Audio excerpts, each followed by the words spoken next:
Before its towers became familiar to generations of students, Hogwarts had already gathered centuries of quiet mysteries. Within its shifting corridors and hidden chambers, events occurred that were never fully understood, even by those who studied magic for a lifetime. Some were recorded in fragments, while others survived only as passing remarks or unexplained observations. Over time, these details were neither resolved nor forgotten, but simply absorbed into the life of the castle. What remains is a collection of unanswered questions, each tied to a place, an object, or a moment that continues to exist without clear explanation. Hogwarts has never remained entirely the same from one day to the next.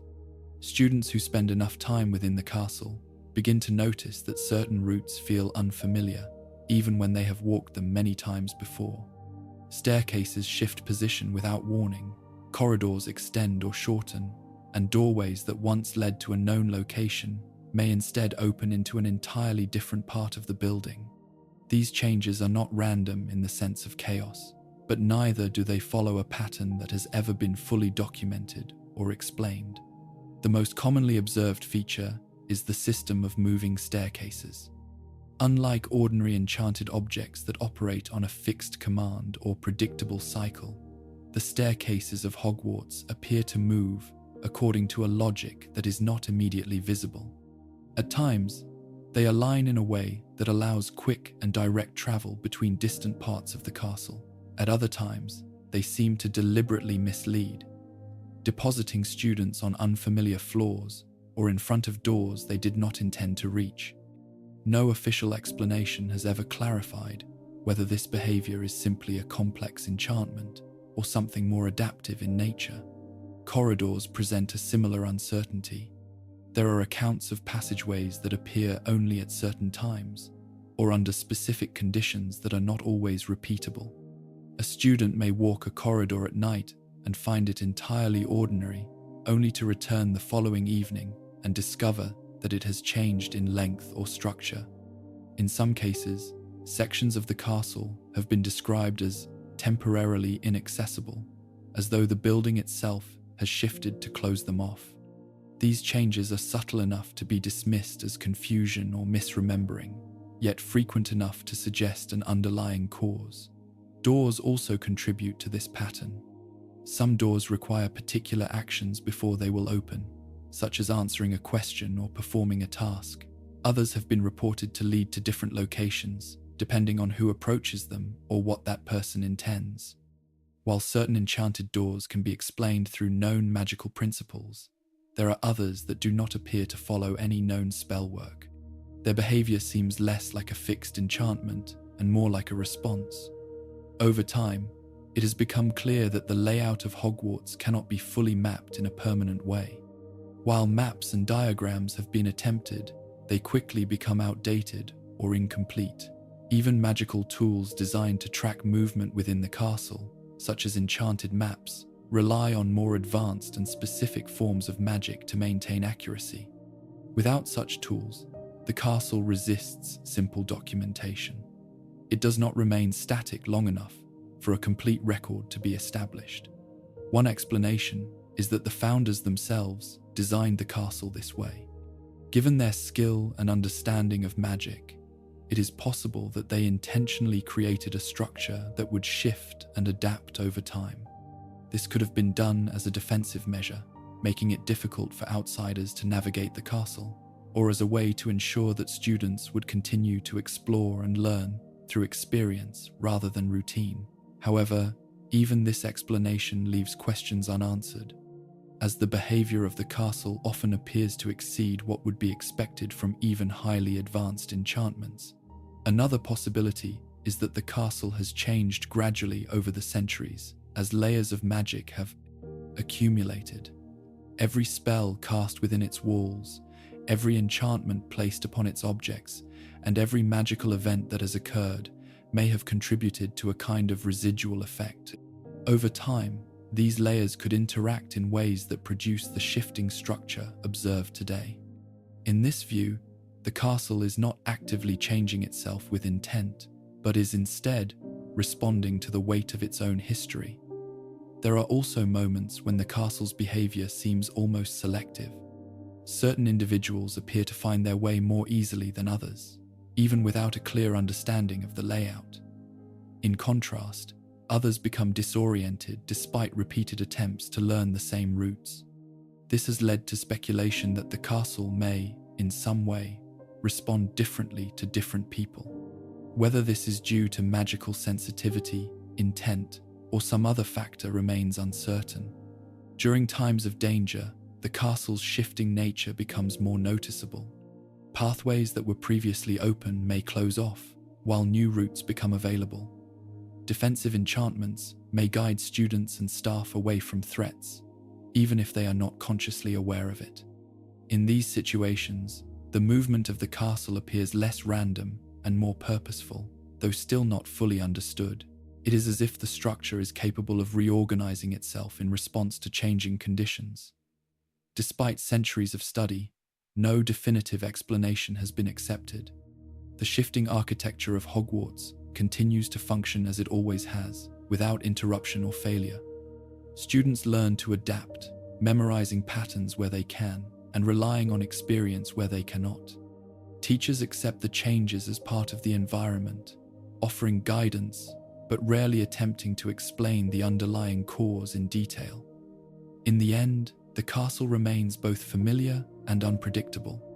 It provides structure, yet resists complete understanding. Its corridors can be walked, its staircases climbed, and its rooms occupied, but never fully known. The changes are not dramatic enough to disrupt daily life, yet constant enough to prevent certainty. And so, the castle continues to exist in this state, shifting quietly over time, leaving behind a question that has never been fully answered, whether Hogwarts is simply enchanted to change, or whether it is, in some way, choosing to do so. Among the many unusual spaces within Hogwarts, there is one that does not appear on any map and cannot be accessed through ordinary means. It is known only by its function, a room that reveals itself when a person is in genuine need of something specific. Unlike other hidden areas within the castle, this space does not remain fixed in form or purpose. Instead, it changes entirely depending on the intention of the individual who seeks it, creating an environment that fulfills a precise and often unspoken requirement. The method of entering the room is simple in description, but difficult to replicate without the correct state of mind. A person must pass by a certain section of wall multiple times while focusing on what they need. If the need is clear and genuine, a door will appear where there was none before. Behind that door, the space will have formed itself to match the request. This process suggests that the room does not merely respond to spoken commands or practice spells, but instead reacts to thought, intent, and perhaps something deeper that has not been fully understood. What remains uncertain is how such a room came into existence. There is no record of its creation, no known spell or enchantment that fully explains its behavior. It does not function like a typical magical object, which would usually follow a defined set of rules established by its creator. Instead, the room appears to operate independently, as though it were designed with an adaptability that exceeds conventional, magical limits. This raises the possibility that it was either created using methods that have since been lost, or that it formed naturally as a result of the castle's complex magical environment. Over time, the room has taken on many different forms. It has appeared as a training space, a place of concealment, a storage area, and even a refuge. In each instance, it provides exactly what is needed, often with a level of detail that suggests awareness of both the physical and emotional state of the person who enters. For someone seeking to hide, it may become a room filled with objects that obscure their presence. For someone seeking to practice, it may provide tools, space, and conditions suitable for that purpose. The precision of these transformations suggests that the room is not simply guessing, but understanding. One of the most notable manifestations of this space is a version that has been used for storage over many years. In this form, the room contains countless objects that have been hidden, lost, or abandoned by generations of students and staff. The sheer volume of these items is difficult to measure, with piles extending in every direction, forming narrow pathways and towering stacks. This suggests that the room does not discard what is placed within it, but instead retains everything, expanding as needed to accommodate more. The question then arises as to whether the room has any limit at all, or if it can continue to grow indefinitely. The existence of this storage form also raises another uncertainty. If the room can hold such a vast number of objects, it must possess a capacity that exceeds normal spatial boundaries. This would imply that the room is not constrained by the physical dimensions of the castle. Instead, it may occupy a space that exists alongside or beyond the visible structure, accessible only through the specific conditions that allow it to appear. In this sense, the room is not simply hidden within Hogwarts, but partially separate from it. There are also instances where the room appears to anticipate needs that have not been fully expressed. A person may enter with a general intention, only to find that the room has provided something more specific than expected. This has led to speculation that the room does not rely solely on conscious thought, but may also interpret subconscious desires or unspoken concerns. If this is the case, then the room's function becomes even more complex, as it would require a level of perception that goes beyond ordinary magical constructs. Despite its usefulness, the room does not always appear when requested. If the need is not genuine or clearly defined, the door will not form. This suggests that the room operates under its own criteria, determining when a request is valid. It is not a tool that can be used casually or without purpose. Instead, it responds selectively, reinforcing the idea that it is not entirely passive in its behavior. There is also no clear indication of who, if anyone, has full knowledge of the room's capabilities. While some individuals have used it extensively, their understanding remains limited to their own experiences. No one has been able to test every possible function or observe every variation. As a result, much of what is known about the room comes from individual accounts rather than systematic study. This has allowed its true nature to remain uncertain, even after many years of use. In the broader context of Hogwarts, the room stands apart from other hidden spaces. While secret passages and concealed chambers can often be traced back to specific creators or purposes, this room does not fit into any clear category. Its behavior is too flexible, its origin too unclear, and its limits too undefined. It exists as a part of the castle, yet does not behave like any other part of it.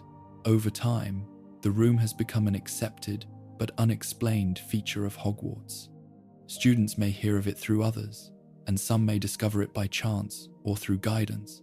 Those who find it often use it for practical purposes, without questioning how it works. The room fulfills its function, and that is usually enough. However, the lack of explanation remains, quietly present beneath its usefulness. In the end, the room of requirement continues to operate without a clear origin or complete understanding. It appears when needed, changes as required, and disappears without leaving a trace. It does not reveal how it was made, who made it, or why it behaves as it does. It simply exists, responding to those who seek it, and remaining absent to those who do not. Deep beneath the structure of Hogwarts lies a chamber that was intended to remain hidden from nearly everyone who passed through the castle. According to widely accepted accounts, this space was created by Salazar Slytherin during the founding of the school in the late 10th century. It was designed as a secret location, accessible only to those who possessed a specific ability, and its purpose was tied to beliefs that were not shared by the other founders. While much of this is known, there are aspects of the chamber that remain unclear, particularly when considering how it existed undetected for so long. The chamber was constructed at a time when Hogwarts itself was still taking shape. This would have required a level of planning and execution that allowed it to be concealed within the castle's structure without disrupting the work of the other founders. Given the scale of the castle and the complexity of its design, It is possible that hidden spaces were not uncommon during its construction. However, the Chamber of Secrets differs from other concealed areas in that it was intended to remain unknown not just to students, but to the founders themselves, or at least to those who did not share Slytherin's views. One of the most unusual aspects of the chamber is its method of access. The entrance is located within a part of the castle that has been used daily by students for centuries. Despite this, it remained hidden until it was deliberately opened. The mechanism for entry requires the use of parcel tongue, a rare ability that allows communication with serpents. Without this ability, the entrance remains sealed, regardless of any attempts to open it through conventional magical means. This suggests that the chamber was designed with a level of specificity that ensured only a very limited number of individuals could ever access it. The chamber itself is far larger than might be expected for a hidden space. It contains an extensive network of passages leading to a central area where a large statue of Salazar Slytherin stands. The scale of the structure raises questions about how it was constructed without drawing attention. Even with advanced magic, creating such a space would likely have required time and resources. It is not clear how this was achieved without leaving any record or being noticed by others involved in the building of Hogwarts. Another point of uncertainty is how the chamber remained undiscovered for so many centuries. Hogwarts has been occupied continuously since its founding, with countless students and staff moving through its halls. Over time, various parts of the castle have been explored, modified, and even damaged. Despite this, the chamber remained intact and hidden. While its entrance was concealed through magic, the possibility of accidental discovery cannot be entirely dismissed. Yet, there are no confirmed accounts of the chamber being found prior to its known openings. The presence of the basilisk within the chamber adds another layer of complexity. The creature was placed there by Slytherin, intended to be used at a later time by one of his heirs. A basilisk is a creature that requires sustenance and space, and its survival over such an extended period is difficult to explain. It is unclear how the creature was sustained, or whether it remained dormant for long stretches of time.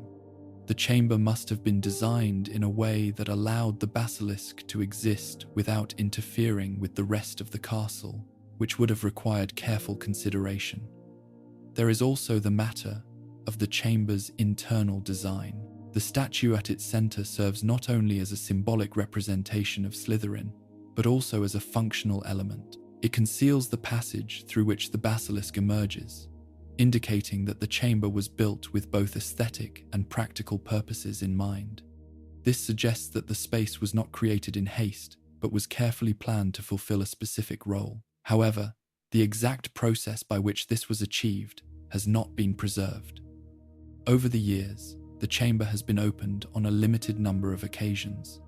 Each time, its existence has been confirmed, yet its origins remain largely unchanged in terms of understanding. The knowledge that it was created by Slytherin provides a starting point, but does not fully explain how or why it was able to remain hidden and functional for so long. Even after its discovery, the chamber has not been extensively studied or altered, and much of its structure remains as it was originally built. There is also the question of whether the chamber has changed over time. Given the shifting nature of Hogwarts itself, it is possible that the chamber has been affected by the same forces that alter other parts of the castle. However, there is little evidence to suggest that its layout or function has significantly changed since its creation. This stability stands in contrast to the rest of the castle, which is known to shift and adapt. The chamber appears to exist outside of these changes, maintaining its original form. In considering the chamber's place within Hogwarts, it becomes clear that it does not fully align with the rest of the castle's design. While other hidden spaces often serve practical or protective purposes, the Chamber of Secrets was created with a more specific and isolated intent. It was not meant to be discovered, used, or understood by the majority of those within the castle. Instead, it was designed for a particular purpose that was tied to the beliefs of a single individual. Despite the passage of time and the many events that have taken place within Hogwarts. The chamber remains largely unchanged in terms of what is known about it. Its existence has been acknowledged, its function partially understood, but its deeper origins and the full extent of its design remain uncertain. It continues to exist beneath the castle, a space that was created in secrecy and has retained that secrecy even after being revealed. In the end, the Chamber of Secrets stands as one of the most enduring mysteries within Hogwarts. It is a structure that was built with intent, concealed with precision, and preserved over centuries without full explanation. While its presence is no longer entirely unknown, the details of its creation and survival remain incomplete, leaving it as a part of the castle that is understood in function, but not in origin. There are moments within Hogwarts when the structure of the castle seems to carry more than just stone and enchantment. At certain points in its history, sounds have been reported that do not align with visible movement or known magical activity. These sounds are not loud or constant, but rather distant and contained, as though they are traveling through the walls themselves. In most cases, they go unnoticed, blending into the natural quiet of the castle. However, on rare occasions, they have been heard clearly enough to raise concern. The most well-documented instance involves a voice that seemed to move through the castle without a visible source. It did not echo in the way ordinary sound does, nor did it follow a predictable path. Instead, it appeared to travel along hidden routes within the structure, emerging at different points without warning. The voice itself was described as low and deliberate, carrying intent rather than volume. Those who heard it reported that it felt directed, as though it was not simply present, but searching. What makes this occurrence particularly unusual is that it was not heard by everyone. Only individuals with the ability to understand Parseltongue were able to recognize the voice clearly. To others, there was either silence or an indistinct sense that something was present but not fully perceived. This selective perception suggests that the sound was not being transmitted in a conventional way. It was not simply a voice moving through air, but something that required a specific ability to interpret. The path of the voice did not correspond with open corridors or accessible spaces. It moved through the walls, along unseen channels that connected different parts of the castle. These routes were not mapped or visible, yet they allowed sound to travel with precision. This raises the possibility that the castle contains internal pathways beyond those used for physical movement, spaces that carry sound or other forms of magical presence independently of the known structure. In examining the nature of the voice, it becomes clear that it was not an echo or a residual effect of past events. It responded to the environment, changing direction and intensity as it moved. This suggests that it was tied to something active rather than something left behind. The voice was not repeating a fixed phrase, but expressing intent in real time, even if that intent was not fully understood by those who heard it. The connection between the voice and the basilisk provides a partial explanation, as the creature was known to move through pipes and hidden passages beneath the castle. However, this does not fully account for how the sound was transmitted. The basilisk's movement could explain the origin of the voice, but not the manner in which it was heard. The ability of the sound to travel through solid structure without distortion suggests that it was guided or enhanced by some form of magic that has not been clearly identified. There is also the question of whether similar occurrences have taken place at other times without being recognized. If the voice could only be understood by those with a rare ability, it is possible that others may have sensed something without being able to interpret it. This would mean that the event was not isolated, but simply unnoticed or dismissed. The castle's long history leaves room for many such moments to have occurred without record. In some accounts, individuals who were able to hear the voice described a sense of direction, as though they could follow it despite not seeing its source. This suggests that the sound carried more than just words. It may have conveyed a form of presence that extended beyond hearing, guiding those who perceived it toward its origin. This adds another layer to the phenomenon, indicating that the voice was not limited to sound alone. The walls of Hogwarts have always been considered solid and secure, yet this event suggests that they may also serve as conduits for movement that is not immediately visible. If sound can travel through these internal pathways, it raises the possibility that other forms of magic may do the same. The castle may contain layers of function that operate independently of its visible structure, allowing for interactions that are not easily detected. Despite the significance of this occurrence, there has been no comprehensive explanation provided. The connection to Parseltongue offers a partial understanding, but does not address the underlying mechanism. The castle continues to function as it always has, with no visible changes resulting from the event. The voice itself has not been heard again in the same manner, leaving it as a singular moment within a much longer history. In the absence of further evidence, the phenomenon remains unresolved. It stands as an example of how the castle can contain elements that operate outside of known magical systems. The voice in the walls was not disruptive in a lasting sense, but it revealed a layer of complexity that has not been fully explored. It suggested that within the structure of Hogwarts, there are paths and connections that extend beyond what can be seen or easily explained. Over time, the memory of the event has become part of the broader understanding of the castle. It is acknowledged, but not examined in detail.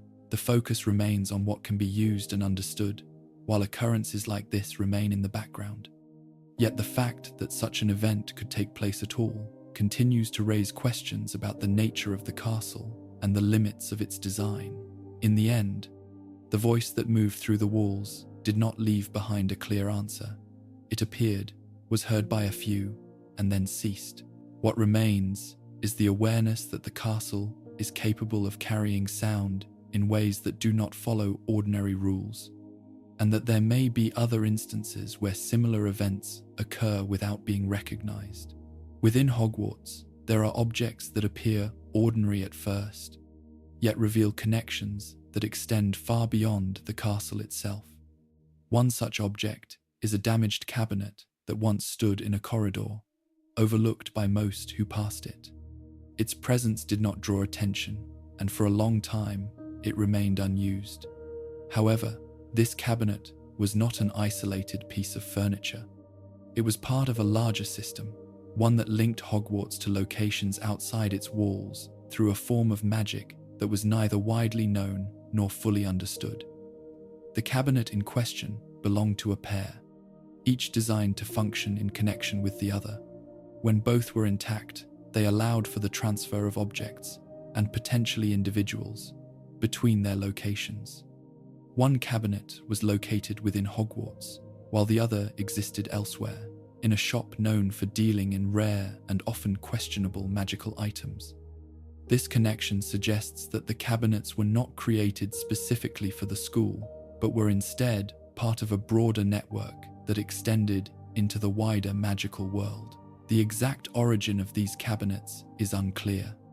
There is no widely accepted record of who created them or when they were first introduced. Their design indicates a level of magical sophistication that would have required considerable knowledge and skill. Unlike simpler enchanted objects, which perform a single function, these cabinets operate as part of a system, maintaining a link between two distant points. This raises questions about whether more such cabinets were created, and if so, where they might be located. The cabinet within Hogwarts was discovered to be damaged at one point, rendering it unable to perform its intended function. This damage appeared to disrupt the connection between the two cabinets, preventing anything from passing through. However, the fact that the cabinet could be repaired suggests that the link itself was not entirely lost, but merely interrupted. Once restored, the connection resumed, allowing for movement between the two locations once again. What remains uncertain is how the cabinets maintain their connection across distance. The magic involved does not appear to rely on visible pathways or direct lines of travel. Instead, it seems to operate through a form of spatial linkage that allows two separate points to function as one. This type of magic is not commonly encountered, and its underlying principles have not been fully explained within known magical theory. There is also the question of how many such connections might exist. If these cabinets were created as part of a larger system, it is possible that other pairs were placed in different locations, forming a network that could be used for transport or communication. The lack of documentation makes it difficult to determine the extent of this system or whether it was ever widely used. The cabinets that have been identified may represent only a small portion of a much larger structure. Within the context of Hogwarts, the presence of such an object introduces a level of vulnerability that is not immediately apparent. The castle is known for its protective enchantments and its ability to resist intrusion. However, a device that allows direct access from outside its walls bypasses many of these defenses. The fact that such an object could exist within the castle, largely unnoticed, suggests that not all elements within Hogwarts are fully accounted for or controlled. The cabinet's period of disuse also raises questions about how many objects within the castle remain inactive or forgotten. Over centuries, items may have been placed, removed, or altered without complete records being kept. Some of these objects may still retain their original functions, waiting to be rediscovered or reactivated. The cabinet serves as an example of how an object can exist within the castle for years without its true purpose being understood. There is also the matter of how the cabinet was initially brought into Hogwarts. Whether it was placed there intentionally or arrived through other means is not entirely clear. If it was introduced by someone with knowledge of its function, this would imply a deliberate connection between the castle and the outside location. If, however, it arrived without such intent, it raises the possibility that objects can enter the castle through pathways that are not fully monitored. The behavior of the cabinet, once restored, suggests that it does not require constant maintenance to function. The link between the two cabinets appears to remain stable once re-established, operating without visible signs of strain or limitation. This stability indicates that the magic involved is not temporary or dependent on ongoing input, but is instead sustained by a more permanent mechanism. Despite its potential significance, the cabinet has not been the subject of extensive study. Its function is known, but the details of its creation and operation remain largely unexplored. This may be due in part to the risks associated with its use, as well as the limited number of individuals who have had direct experience with it. As a result, much of what is known comes from observation rather than analysis. In considering the cabinet's place within Hogwarts, it becomes clear that it represents a type of magic that does not align with the castle's usual systems.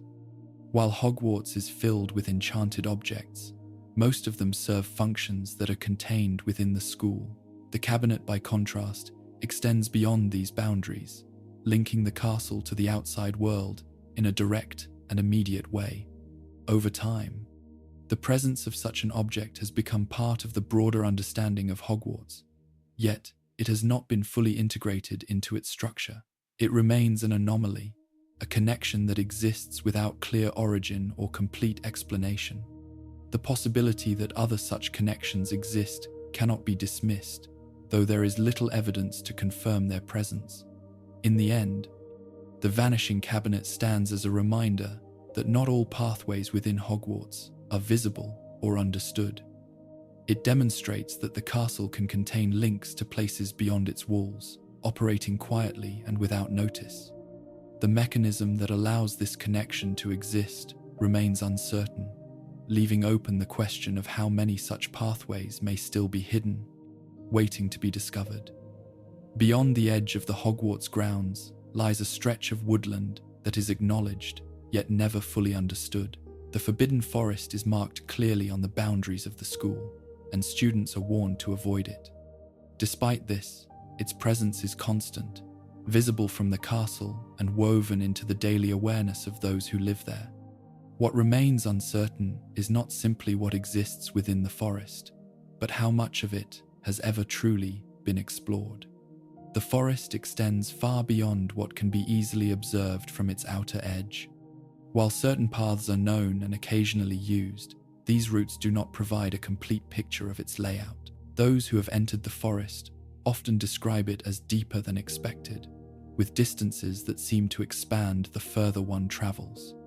Landmarks are difficult to fix in place, and familiar points can become unclear after only a short time. This lack of reliable structure makes it difficult to determine where the forest begins and where it might end. Within the forest, there are known communities of magical creatures. Centaurs occupy certain regions, maintaining a society that is both organized and separate from the rest of the magical world. Acromantulas inhabit another area, forming a colony that is largely avoided due to its danger. There are also reports of unicorns, thestrals, and other creatures that move through the forest without clear boundaries. While these populations are acknowledged, their exact numbers and territories are not fully documented. What remains unknown is whether these are the only inhabitants. The forest has existed for longer than Hogwarts itself, and its depth suggests that there may be areas that have not been reached or recorded. Creatures may exist in these regions that have not been observed, either because they avoid contact or because they reside in parts of the forest that are rarely, if ever, entered. The absence of complete records leaves open the possibility that the forest contains more than what is currently known. The environment of the forest also presents unusual characteristics. Light behaves differently beneath the canopy, often appearing dim even during the day.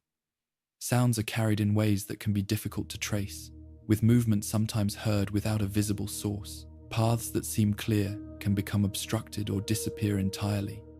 These features contribute to a sense that the forest does not operate according to ordinary expectations, even within a magical context. Attempts to map the forest have been limited and often incomplete. While certain sections near the edge have been charted, deeper areas remain largely unrecorded. The shifting nature of the terrain, combined with the presence of creatures that may not welcome intrusion, makes systematic exploration difficult. Even those with experience navigating the forest tend to rely on memory and instinct, rather than fixed routes. There is also the question of why the forest remains largely unmanaged. Hogwarts maintains control over its grounds, yet the forest is treated differently. It is acknowledged as part of the surrounding environment, but not fully integrated into the school's structure. This may be due in part to the agreements that exist between the school and the creatures that live within the forest.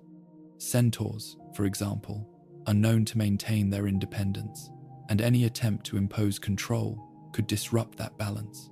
At times, the forest has been used for specific purposes, such as detentions or lessons involving magical creatures. In these instances, entry is controlled and limited to certain areas. However, even during these activities, there is an awareness that the forest extends far beyond what is being used. The known sections serve as a boundary, beyond which the environment becomes less predictable. The behavior of the forest during different periods also suggests that it is not entirely static. Changes in creature populations, movement patterns, and even the density of the forest itself have been noted over time. These changes are not always explained by external factors, and may indicate that the forest is capable of adapting in response to its surroundings. Whether this adaptation is purely natural or influenced by magic remains uncertain. There are also instances where individuals have entered the forest and not returned, or returned with incomplete accounts of what they encountered. In some cases, these experiences are attributed to the dangers posed by known creatures. In others, the details are less clear, involving disorientation or encounters that are not easily categorized. These accounts contribute to the understanding that the forest contains elements that are not fully documented.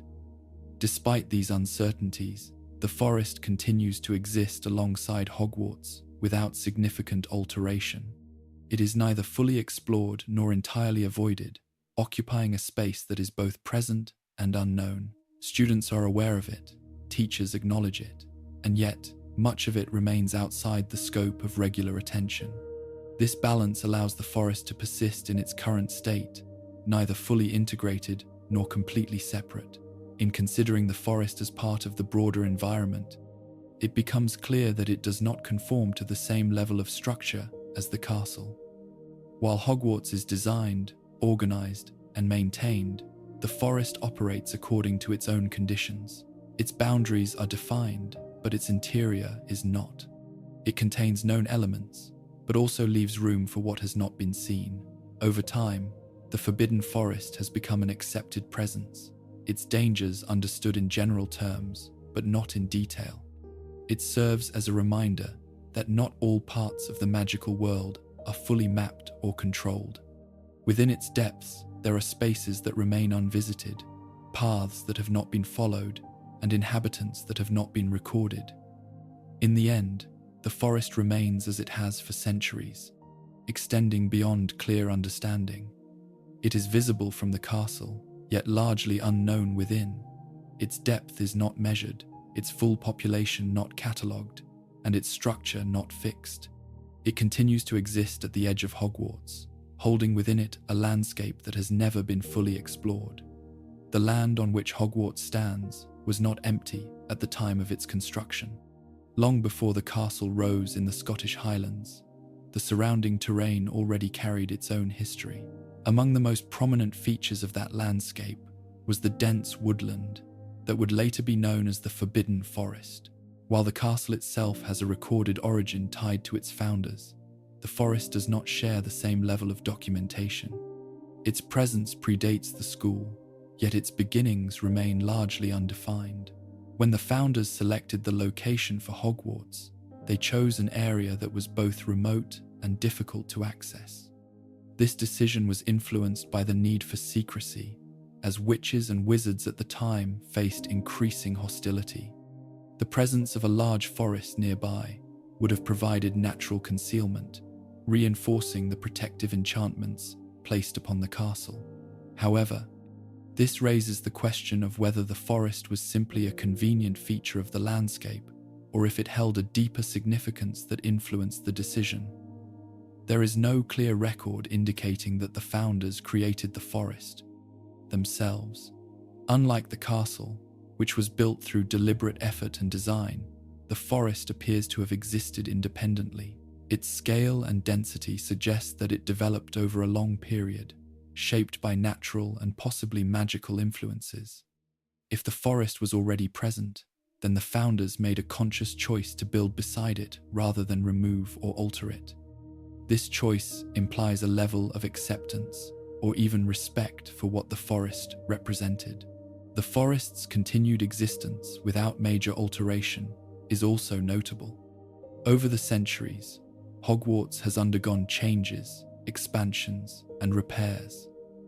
Magical structures within its grounds have been modified to suit the needs of different generations. Yet the forest has remained largely untouched. Its boundaries have been acknowledged, but its interior has not been reorganized or controlled in the same way as the rest of the school's environment.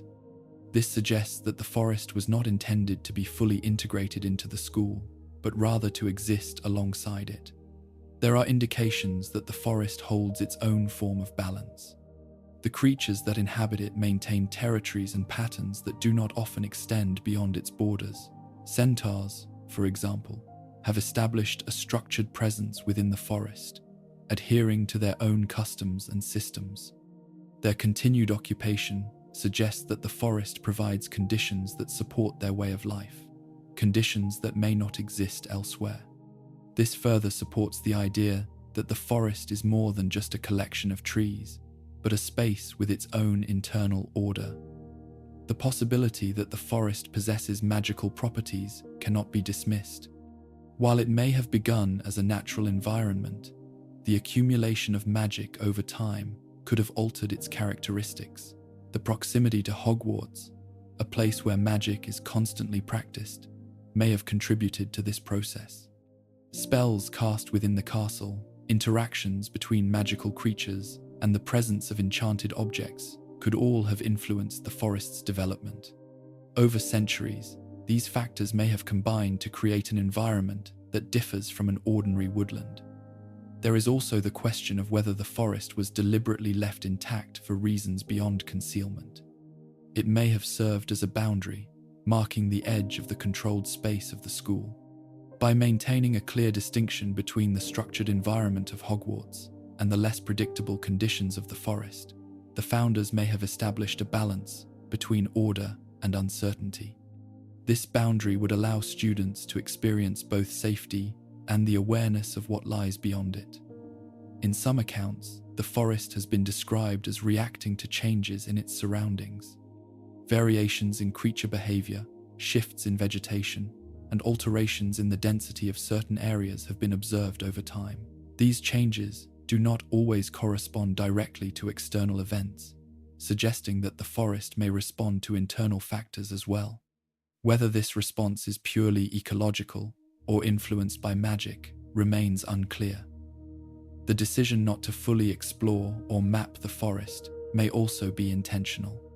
While certain areas near the edge are known and occasionally used, deeper regions remain largely uncharted. This lack of complete knowledge allows the forest to retain a level of uncertainty. It is present and acknowledged, yet not fully understood. This condition has persisted for centuries, becoming part of the broader environment of Hogwarts. There are also elements within the forest that do not appear elsewhere on the school grounds. Certain plants, creatures, and environmental features are unique to this area. Their existence within the forest, but not beyond it, suggests that the conditions there are distinct. These differences may be the result of long-term isolation, or they may indicate that the forest supports forms of life that require specific magical conditions. Despite its proximity to the castle, the forest is treated as separate. Students are warned against entering it without permission, and even staff approach it with caution. This distinction reinforces the idea that the forest is not simply an extension of Hogwarts, but a neighboring presence that operates under different principles. It is close enough to be seen, yet distant enough to remain outside the normal structure of the school. Over time, the forest has become a constant feature, its origins less important than its continued existence. It is part of the landscape, yet not fully part of the school. Its beginnings are not clearly recorded, and its development has not been fully traced. It stands as an element that was present before Hogwarts and has continued alongside it, unchanged in its fundamental nature. In the end, the origins of the Forbidden Forest remain uncertain. It may have formed naturally, or it may have been shaped by early magic in ways that are no longer understood. What is clear is that it was not created as part of the castle, yet it has become inseparable from its setting. It exists as a reminder that not all aspects of the magical world are constructed or controlled, and that some elements remain as they were, extending beyond clear explanation. Within the halls of Hogwarts, there are individuals who remain long after their lives have ended.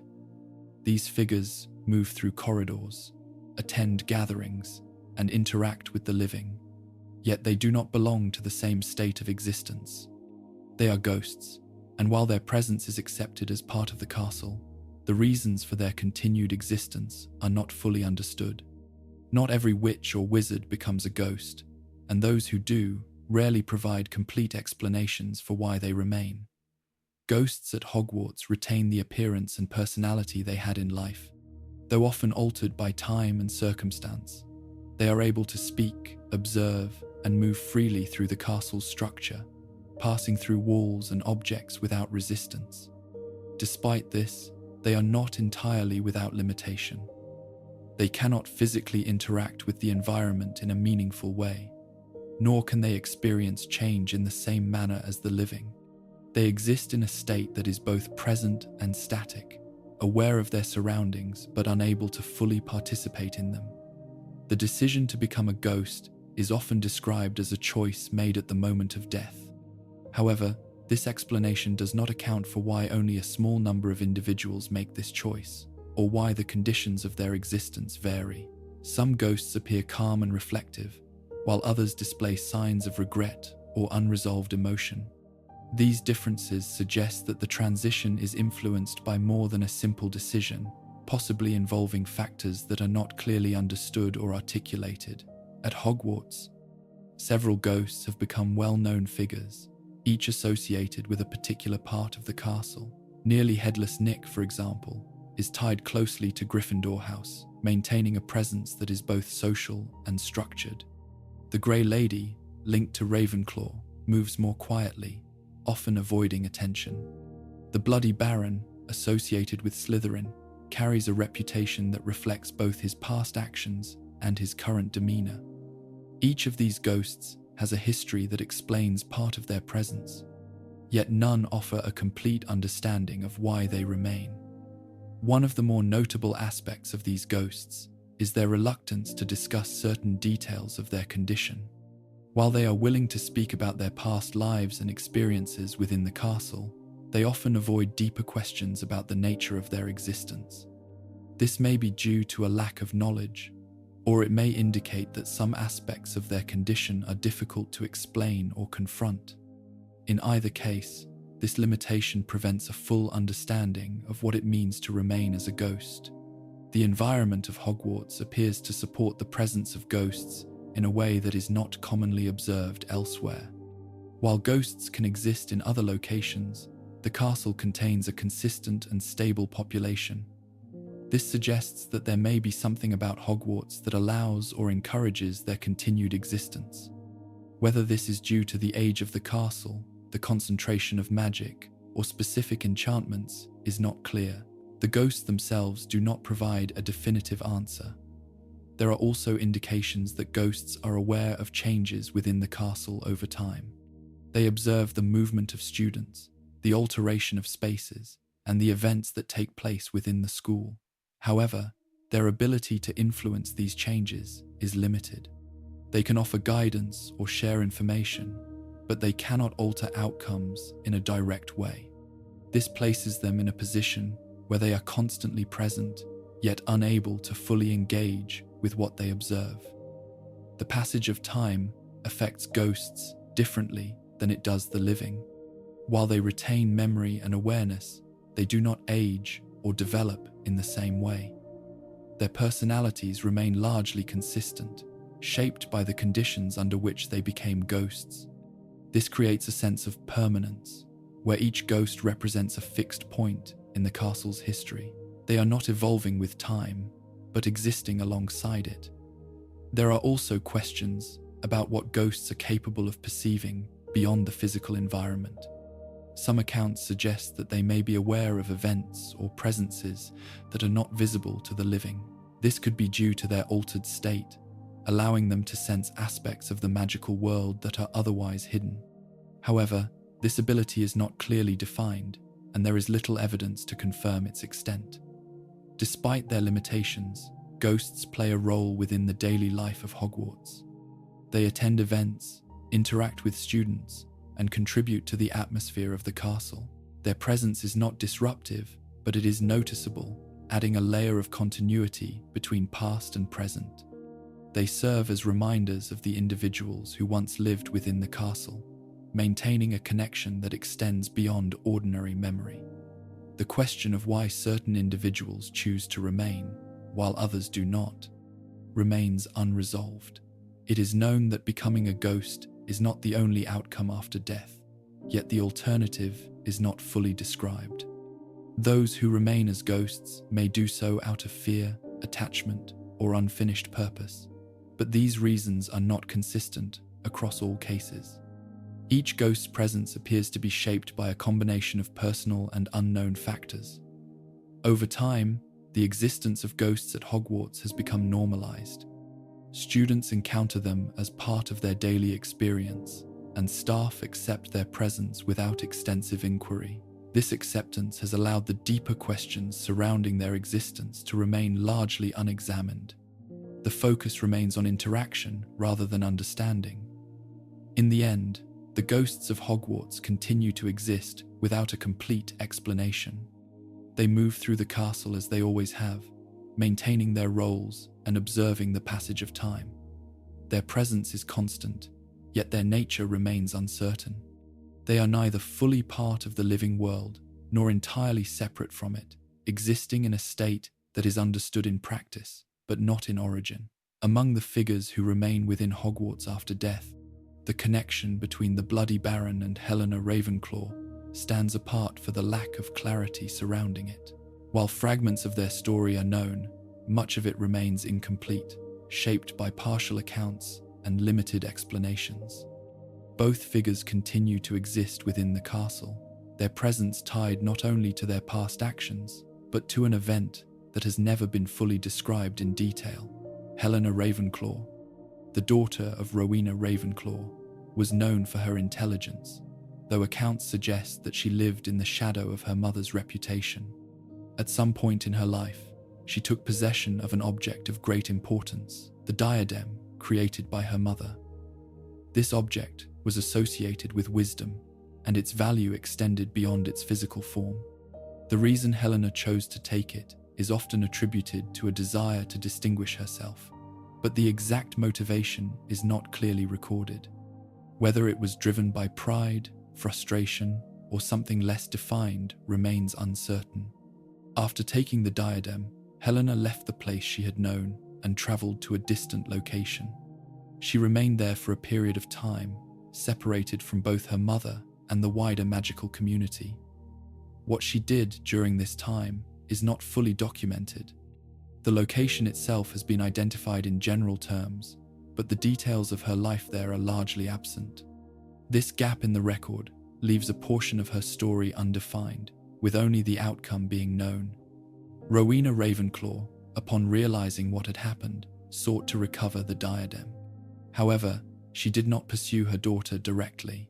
Instead, she turned to another individual, a man who would later become known as the Bloody Baron.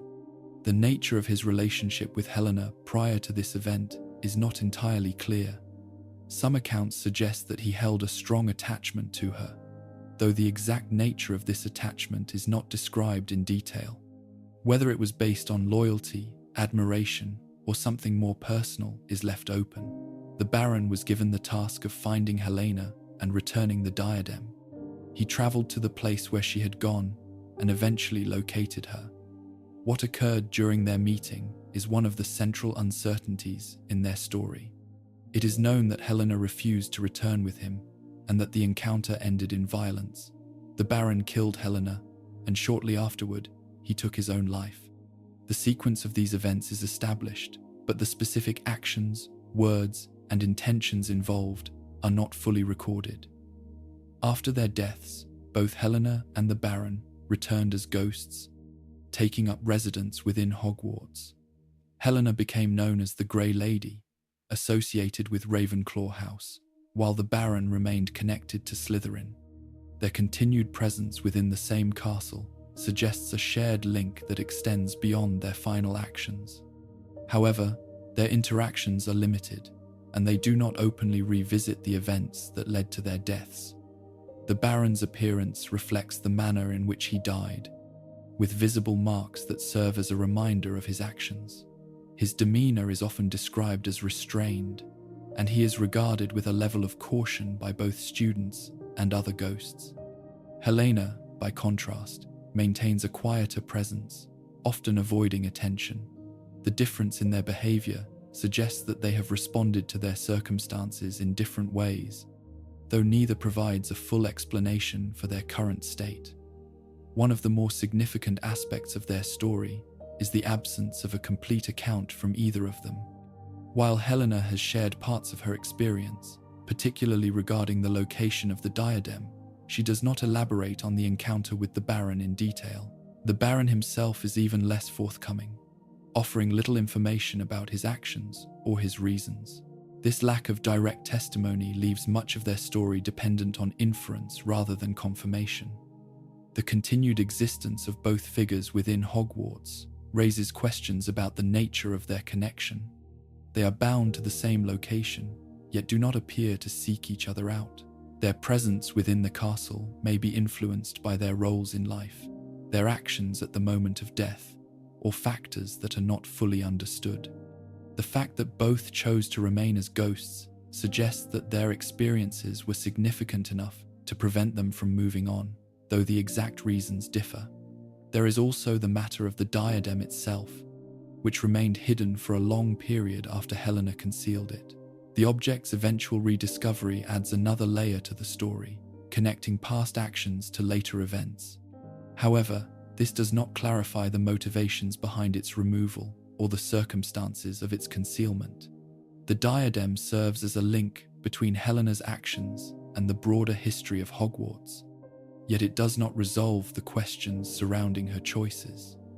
In examining the relationship between Helena Ravenclaw and the Bloody Baron, it becomes clear that their story is defined as much by what is unknown as by what is known. The sequence of events can be outlined, but the details that would provide a complete understanding are missing. Their continued presence within the castle ensures that the story remains part of Hogwarts, yet the lack of explanation prevents it from being fully understood. Over time, their roles within the castle have become established, and their past has receded into the background. Students may learn of their history in fragments, and their presence is accepted as part of the environment. However, the deeper aspects of their story remain unresolved, preserved in the silence that surrounds their interactions. In the end, the connection between the Grey Lady and the Bloody Baron remains incomplete. It is a story that has been partially told, with key elements left undefined. Their actions are known, but their intentions are not fully explained. They continue to exist within the same space, carrying with them a shared history that has never been fully clarified. Throughout the corridors of Hogwarts, there are objects that appear to serve a decorative or ceremonial purpose, yet display behavior that suggests a more active role. Among these are the suits of armor positioned along walls, near staircases, and within larger halls. At a glance, they resemble ordinary metal figures, arranged to reflect the history and tradition of the castle. However, over time, it has become clear that these suits are not entirely static. There are numerous accounts of the armor shifting position, adjusting posture, or producing sound without direct interaction. These movements are not always observed directly, but are inferred from changes noticed over short periods of time. A suit that was facing one direction may later be found turned slightly, or one that stood in a fixed stance may appear altered in alignment. These changes are subtle enough to avoid immediate attention, yet consistent enough to suggest that they are not the result of simple misplacement. In some instances, the armor has been heard rather than seen. Metallic sounds, such as the movement of joints or the contact of plates, have been reported in otherwise quiet areas of the castle. These sounds often occur without a visible source, leading to the conclusion that the armor is capable of movement even when not being directly observed. This behavior raises questions about whether the armor is animated continuously or only under certain conditions. The origin of the enchantments placed upon these suits is not clearly documented. It is possible that they were enchanted at the time of their creation, designed to serve as more than decorative elements. Alternatively, the enchantments may have been added later, as the needs of the castle changed. Without a clear record, it is difficult to determine whether their current behavior reflects their original purpose or an adaptation over time. One possibility is that the armor functions as part of a passive monitoring system within the castle. Positioned throughout key areas, the suits could serve to observe movement, detect disturbances, or respond to changes in their environment. While they do not communicate directly, their presence in nearly every section of the castle suggests a level of distribution that could support such a function. If this is the case, then their movements may be tied to conditions that are not immediately visible to those passing by. There are also moments when the armor appears to respond to specific events. During periods of heightened activity or danger, the suits have been observed moving more openly, no longer limited to subtle adjustments. In these situations, their behavior shifts from passive to active, suggesting that they are capable of operating under different modes. This adaptability indicates that the enchantments governing them are not fixed, but can change in response to external factors. The question of whether the armor possesses any form of awareness remains unresolved. While their movements suggest a degree of responsiveness, there is no clear evidence that they are capable of independent thought. Their actions may be guided by pre-existing enchantments that trigger under certain conditions, rather than by any form of decision-making. However, the consistency and timing of their behavior leave open the possibility that their function is more complex than a simple set of instructions. In considering their placement, it becomes apparent that the armor is not distributed randomly. Suits are often located in areas of transition, such as near staircases, entrances, or intersections of corridors. These locations would be ideal for observing movement within the castle, supporting the idea that they serve a functional purpose beyond decoration. The pattern of their placement suggests intentional design, even if the details of that design are not fully understood. There is also the matter of how the armor interacts with other elements of the castle. Hogwarts is filled with enchanted objects, many of which operate independently. The suits of armor exist alongside moving staircases, talking portraits, and other magical features. It is not clear whether these elements are connected in any coordinated way, or if each operates according to its own set of enchantments. The possibility that they form part of a larger system has not been confirmed. Over time, the presence of the armor has become a normal part of the castle's environment. Students pass by without paying close attention, and staff rarely address their behavior unless it becomes directly relevant. This familiarity has allowed their movements to remain largely unexamined. What might be considered unusual in another setting is accepted within Hogwarts as part of its natural function. There are also no clear limits to what the armor is capable of doing. While most observed movements are minor, there have been instances where the suits have engaged in more complex actions. These occurrences are rare and often associated with specific circumstances, but they demonstrate that the armor is not restricted to a single type of behavior. The range of their capabilities remains uncertain, as there has been no systematic effort to test or document them fully. In the absence of detailed study, the armor continues to operate as it always has. Its movements are noted but not investigated in depth, and its purpose is assumed rather than confirmed. The lack of clear explanation allows it to remain part of the background, present but not fully understood. In the end, the moving suits of armor represent another element of Hogwarts that exists without complete clarity. They are visible and familiar, yet their function and origin remain uncertain. Whether they serve as observers, defenders, or simply as remnants of past enchantments is not fully known. They continue to stand within the castle, shifting quietly over time, their purpose suggested by their behavior, but never fully explained.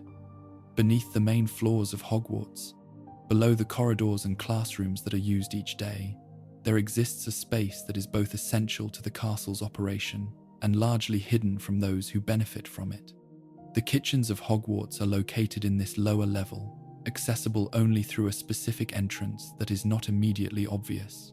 While the castle above is filled with visible activity, the kitchens function quietly out of sight, maintaining a system that supports the entire school without drawing attention to itself.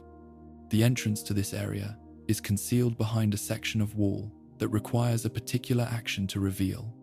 Without knowledge of this action, the passage remains hidden, blending into its surroundings.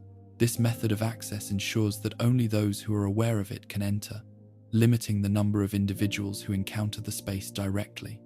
As a result, many students pass through their time at Hogwarts without ever seeing the kitchens, despite relying on them daily.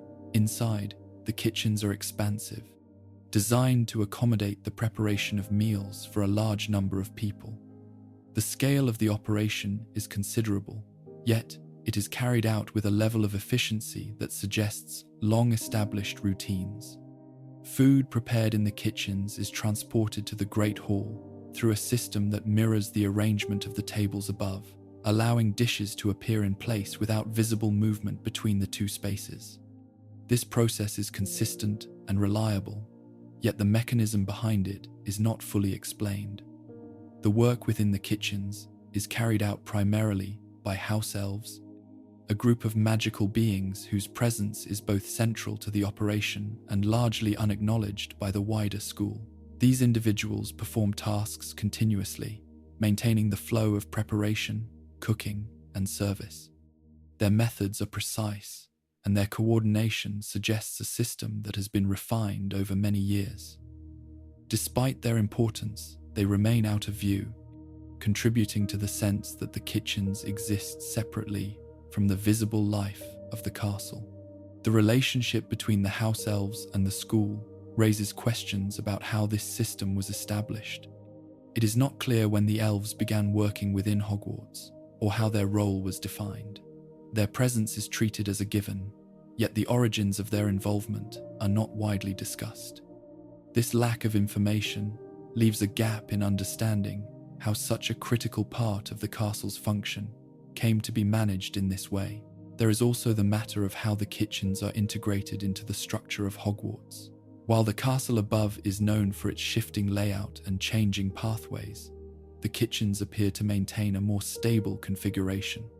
Their location beneath the main floors provides a consistent base from which operations can continue without interruption.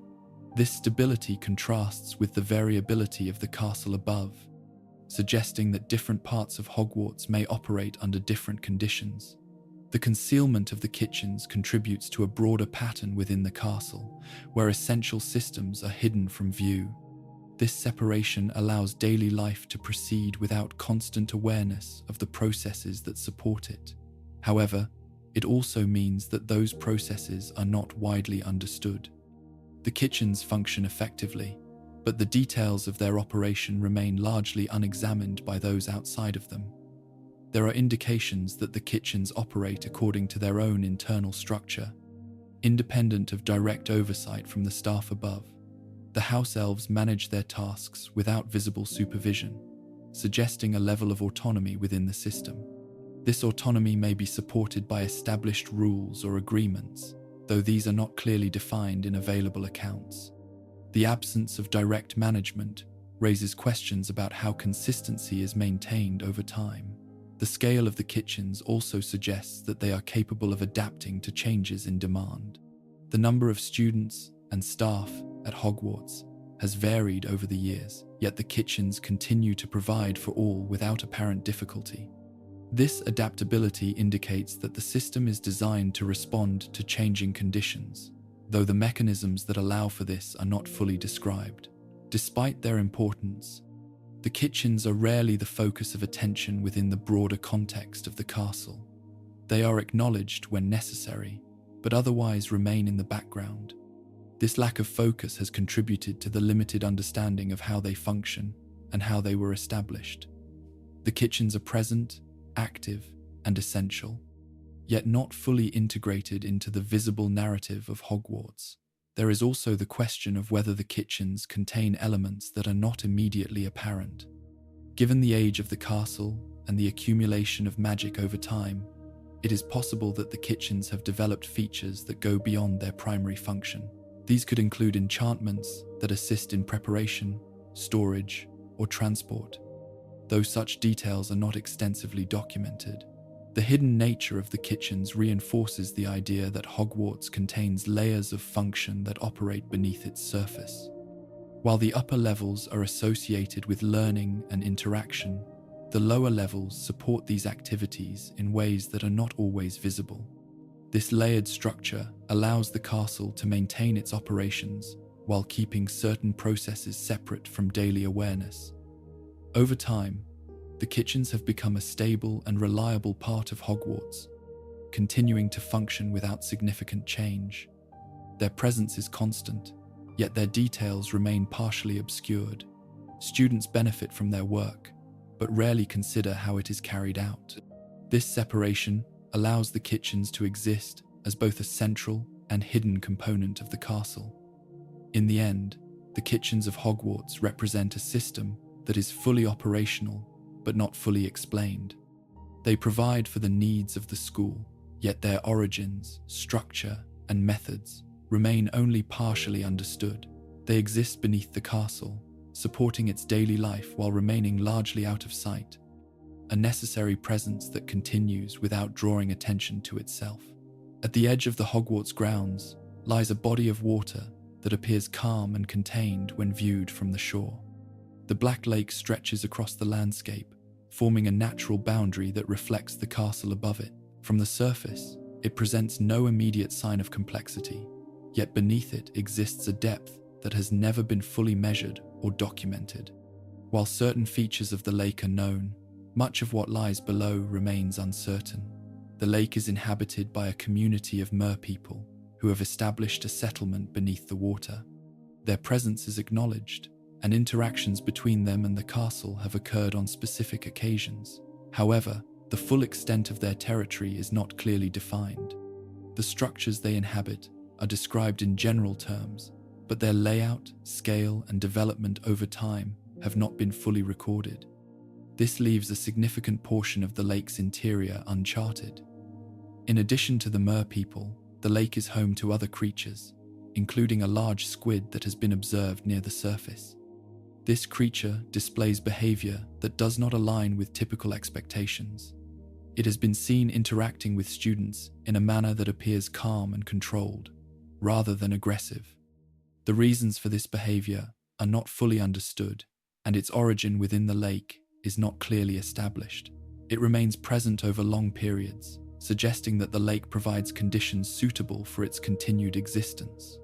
Beyond these known inhabitants, there is little information about what else may reside within the lake. Its depth is not fixed in available records, and attempts to measure it have been limited.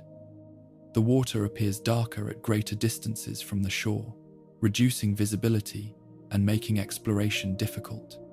This lack of clarity contributes to the sense that the lake contains areas that have not been reached or observed directly. The structure of the lake itself raises questions about how it was formed. While it may have originated as a natural feature, its proximity to Hogwarts and the presence of magical life within it suggest that it may have been influenced by magic over time. The interaction between natural processes and magical activity could have altered its characteristics, creating conditions that differ from those of an ordinary lake. However, without detailed study, this remains a possibility rather than a confirmed explanation. There are also indications that the lake connects to other spaces within the castle. Certain passages lead from Hogwarts into the water, allowing for movement between the two environments. These connections suggest that the lake is not entirely separate from the castle, but is integrated into its structure in ways that are not immediately visible. The existence of these pathways implies that the lake plays a role within the broader environment, even if that role is not fully defined. The behavior of the lake during different conditions also suggests a level of complexity. Changes in weather, light, and activity within the castle can affect the surface, but it is not clear how these changes extend below. The deeper regions of the lake remain largely unaffected by external observation, leaving their conditions unknown. This separation between surface and depth reinforces the idea that the lake contains layers that operate independently. There have been instances where individuals have entered the lake for specific purposes, such as tasks or exploration.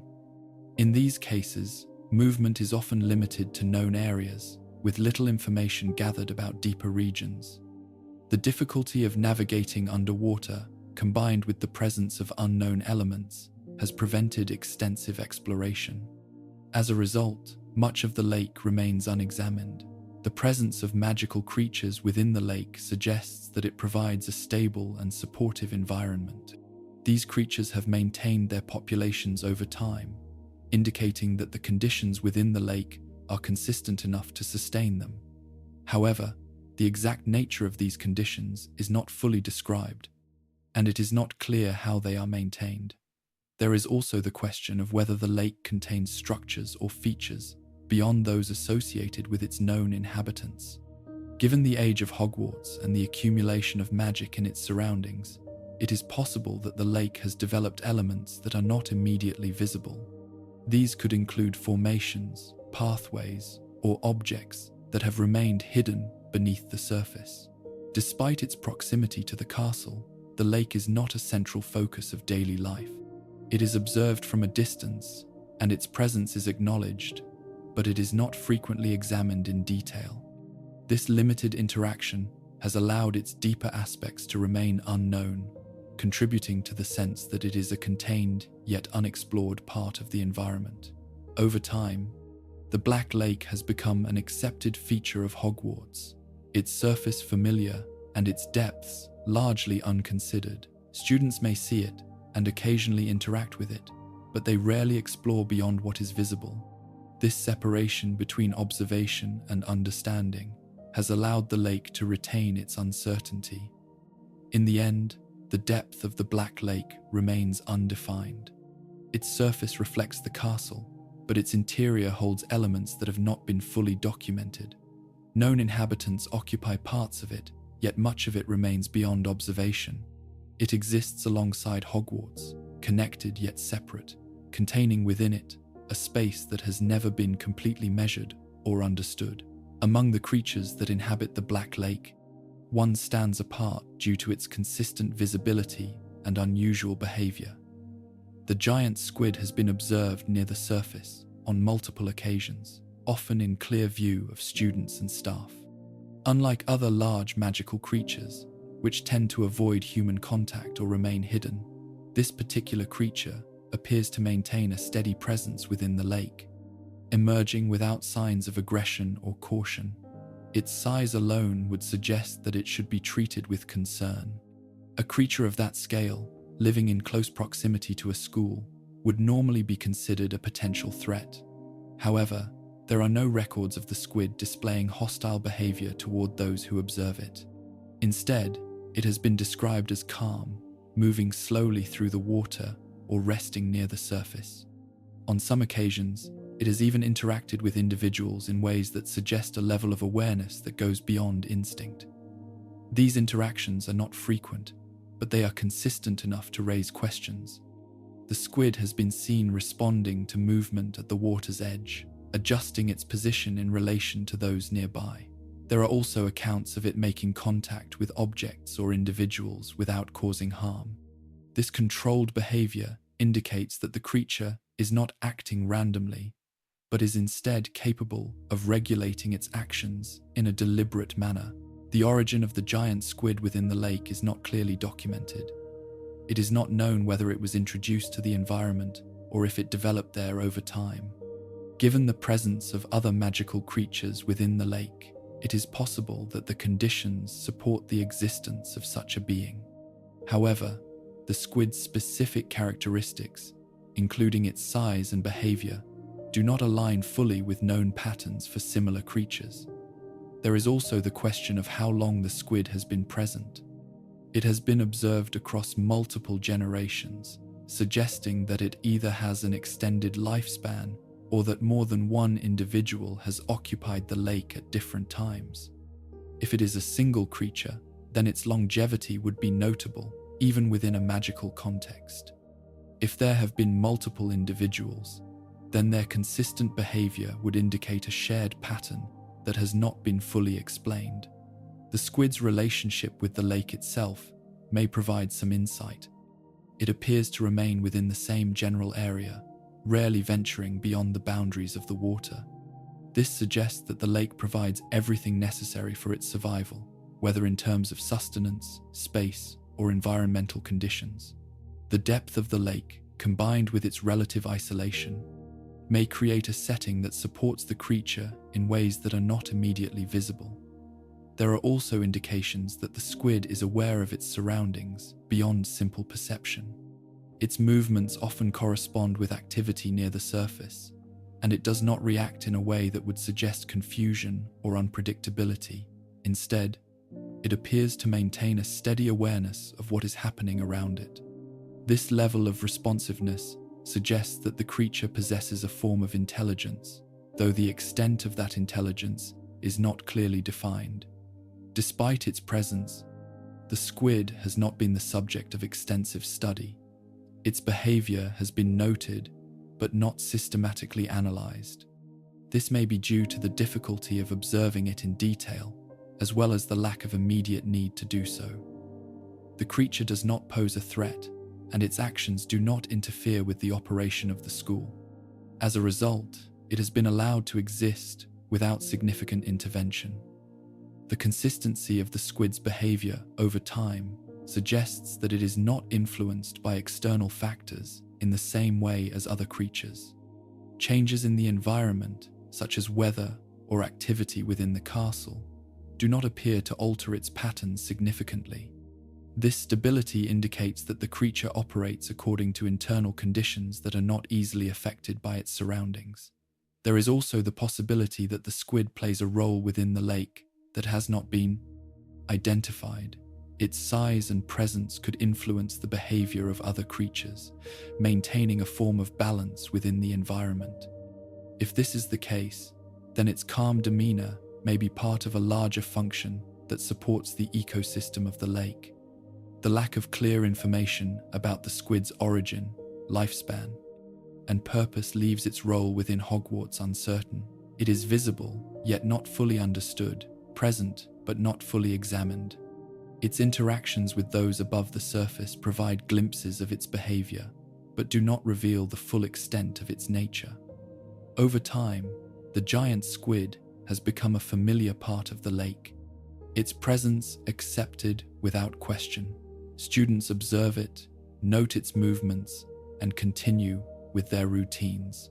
The creature does not disrupt the environment, and so it is not treated as a mystery in need of resolution. Instead, it exists as part of the background, its significance acknowledged but not explored in depth. In the end, the giant squid remains an element of the Black Lake that is known in appearance but not in origin. It moves through the water with consistency, interacts without hostility, and persists over time without clear explanation. Its behavior suggests awareness, yet its purpose remains undefined. It continues to exist within the lake, a visible presence that offers no direct answers about how or why it came to be there.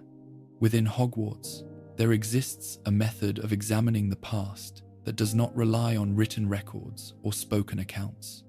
The pensieve allows memories to be removed from the mind and viewed as though they were physical events, preserved and replayed with a level of clarity that exceeds ordinary recollection. While its function is known and has been used for study and reflection, the nature of what it contains is not fully understood. The distinction between memory and reality becomes less clear when those memories can be entered, observed, and experienced from within. When a memory is placed into the pensieve, it retains detail beyond what the original individual may consciously recall. Elements that were not the focus of attention at the time are still present, allowing observers to examine events from angles that were not originally considered. This suggests that the memory is not limited to personal perception, but includes a broader reconstruction of the environment. How this level of detail is captured and preserved is not clearly explained within known magical theory. There is also the question of whether a memory remains unchanged once it has been extracted. In theory, the pensieve provides an accurate representation of past events. However, memories are formed through individual experience, which may be influenced by interpretation, emotion, or incomplete understanding. If these factors are present at the time the memory is created, it is not certain whether the pensieve corrects for them or preserves them as they are. This raises the possibility that what is viewed may be precise in detail, but not entirely objective. The process of entering a memory further complicates this distinction. An observer within the pensieve is not bound to the original perspective of the person who provided the memory. Instead, they are able to move freely within the scene, observing interactions from different positions. This freedom suggests that the memory has been expanded into a space that can be navigated, rather than remaining a fixed sequence of events. The mechanism that allows for this expansion is not fully understood, as it appears to transform a single perspective into a complete environment. There are also limitations to what the pensieve can reveal. While it captures events as they occurred, it does not provide direct access to the thoughts or intentions of those within the memory. Conversations and actions can be observed, but the internal reasoning behind them remains separate. This means that even with a complete visual and auditory record, certain aspects of an event may remain unclear. The pensieve presents what happened, but not necessarily why it happened. The ownership of a memory is another area of uncertainty. Once a memory has been removed from an individual and placed into the pensieve, it exists outside of that person's mind. It can be accessed by others, shared, and examined without the original individual being present. This raises questions about control and privacy, as well as the extent to which a memory remains connected to its source. The memory becomes an object that can be interacted with, rather than a part of a person's internal experience. There is also the possibility that memories can be altered before or after they are placed into the pensieve. While there is no widely accepted method for doing so, the existence of memory modification spells suggests that such alterations could occur. If a memory were changed prior to being stored, the pensieve would display the altered version without indication. This introduces a level of uncertainty, as it becomes difficult to determine whether what is being viewed is an exact record or a modified representation. The pensieve itself does not appear to impose limitations on the number of memories it can contain. It holds multiple entries, each accessible independently, suggesting that it functions as a repository rather than a single-use device. The capacity of this repository is not defined, and it is not clear whether there is a limit to how many memories can be stored or how long they can be preserved. The durability of the memories within it indicates that they do not degrade over time, maintaining their clarity regardless of age. In the context of Hogwarts, the pensieve has been used primarily for examination and understanding, yet its potential extends beyond these functions. It provides a means of revisiting events with precision, but also introduces questions about the nature of those events. The ability to observe the past in this way challenges the distinction between memory and history, as personal recollection becomes something that can be shared and analyzed collectively. Despite its usefulness, the pensieve has not been fully explored in terms of its capabilities. Its operation is understood in practice, but not in origin. It is not clear who created it, how it was developed, or whether similar devices exist elsewhere. The lack of detailed study leaves its deeper properties unexplained, allowing it to remain a tool that is used without being fully understood. There is also the question of whether the pensieve interacts with the castle itself. Given the accumulation of magic within Hogwarts, it is possible that the environment influences how memories are stored or accessed. However, there is no direct evidence to confirm this, and the pensieve appears to function consistently regardless of its surroundings. This consistency suggests that its operation is self-contained, though the possibility of external influence cannot be entirely dismissed. Over time, the pensieve has become an accepted part of the castle's resources, used when necessary, but not examined beyond its immediate function. Those who use it gain insight into past events, yet the mechanism that allows for this insight remains largely unexamined. The focus remains on the information it provides, rather than the process by which that information is preserved and presented. In the end, the pensieve stands as a device that bridges memory and observation without fully explaining how it does so. It captures events with precision, yet leaves questions about accuracy, interpretation, and control unresolved. It allows the past to be seen but not fully understood, preserving moments in a form that can be revisited but not entirely explained. Among the objects that have existed within Hogwarts, there are some whose purpose is understood in function, yet not in origin. The Mirror of Erised is one such object, placed within the castle for a period of time, but never fully explained in terms of its creation or the extent of its power. It is a mirror that does not reflect the present state of the person standing before it, but instead reveals a version of what that person most deeply desires. This function is known, yet the mechanism by which it operates remains unclear. When an individual stands before the mirror, the image that appears is not a simple projection or illusion. It presents a detailed and often emotionally significant scene, showing people, events, or circumstances that are not part of the current reality. These images are not random, nor are they based solely on surface thoughts. They reflect something deeper, drawing from desires that may not be consciously expressed. The precision of these reflections suggests that the mirror is capable of accessing aspects of the mind that are not easily defined. The origin of the mirror is not recorded in a way that provides clarity. It is not attributed to a specific creator within widely accepted accounts, nor is there a known period in which it was constructed.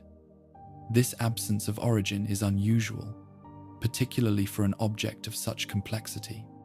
Most magical artifacts of significance are linked to individuals or traditions, yet the Mirror of Erised appears without a clear point of creation, existing within the castle without a defined beginning. The enchantment placed upon the mirror differs from typical magical constructs. It does not respond to commands, nor does it serve a practical function in the way that many enchanted objects do. Instead, it reveals something internal, something that exists within the individual rather than within the external environment. This inward focus distinguishes it from other artifacts, suggesting that it operates according to principles that are not commonly applied in magical design. There is also the question of whether the mirror simply reflects desire or if it interprets and constructs it. The scenes it presents are often detailed and coherent, indicating that the mirror does more than display isolated images. It appears to assemble a complete representation, drawing connections between elements to form a unified vision. This process implies a level of complexity that goes beyond simple reflection, raising the possibility that the mirror engages in a form of reconstruction. The effect of the mirror on those who observe it is also notable. Prolonged exposure can lead individuals to become focused on the images it presents, to the point where they lose awareness of their surroundings. This response suggests that the mirror does not merely show desire, but reinforces it, holding the viewer's attention in a way that is difficult to break. The reason for this effect is not fully explained, though it may be related to the depth of the desires being revealed. The mirror does not appear to impose limits on what it can display. The range of images it produces varies from person to person, reflecting individual experiences and aspirations. There is no indication that it restricts itself to what is possible or realistic. Instead, it presents what is desired, regardless of whether it could be achieved. This lack of limitation further distinguishes it from other magical objects, which often operate within defined boundaries. Despite its potential impact, the mirror was not intended for regular use. It was hidden within Hogwarts, placed in a location where it would not be encountered by most students. This decision suggests that those who understood its function recognized the risks associated with it. The mirror provides insight into desire, but does not offer a means of fulfilling it, creating a situation where observation is separated from action. The absence of a clear creator also raises questions about how the mirror came to be within Hogwarts. Whether it was brought to the castle from elsewhere or created within its walls is not definitively known. Its presence within the school indicates that it was considered significant enough to be preserved, yet not fully integrated into the daily life of the castle. It exists as an object that is both important and isolated. There is also the possibility that the mirror represents a form of magic that is no longer widely practiced or understood. Its ability to access and display internal states suggests a level of interaction with the mind that is not commonly seen in other artifacts. If this form of magic was once more prevalent, the mirror may be a remnant of a tradition that has since been lost or diminished. Over time, the Mirror of Erised has become a subject of interest rather than active use. Its function is known, but its deeper properties remain unexplored. Those who encounter it may gain insight into their own desires, yet the mirror itself does not provide explanation or context. It presents an image and leaves the interpretation to the viewer. In the end, the Mirror of Erised remains an object that reveals without explaining. It shows what is desired, but does not clarify how or why those desires take the form they do. Its origin is unknown, its mechanism undefined, and its purpose limited to observation. It stands as an example of magic that operates beyond simple function, existing within Hogwarts as a presence that reflects the inner world without fully revealing its own. Within the broader study of magic, few areas are treated with as much restriction as the manipulation of time. Time turners are devices that allow a controlled movement backward through time, enabling the user to revisit earlier moments while remaining part of the same timeline. Their existence is acknowledged, and their use has been permitted under strict conditions. However, the rules governing them, as well as the consequences of their misuse, are not fully understood, leaving a number of uncertainties surrounding their operation. A time turner is typically worn around the neck, and each rotation of its mechanism corresponds to a fixed interval of time. By turning it a specific number of times, the user moves backward by that number of intervals. This process does not create a separate version of events, but rather places the user within the same sequence, requiring them to coexist with their past self. The implication is that time remains singular and continuous, even when it is being revisited. The requirement that the user must not be seen by their past self is one of the most emphasized rules associated with these devices. The reasoning behind this rule is often stated in general terms, suggesting that such an encounter could lead to confusion or unintended consequences. However, the exact nature of these consequences is not clearly defined. It is not known whether such an event would alter the timeline, create instability, or simply produce a contradiction that cannot be resolved. There are instances where time turners have been used in a controlled environment, particularly within Hogwarts. In these cases, their use was limited to specific tasks, such as attending multiple lessons that occurred at the same time. This application suggests that the devices can function within a stable framework when used carefully. However, this controlled use does not provide a complete understanding of what might happen if the limits were exceeded. The structure of time within this system raises further questions.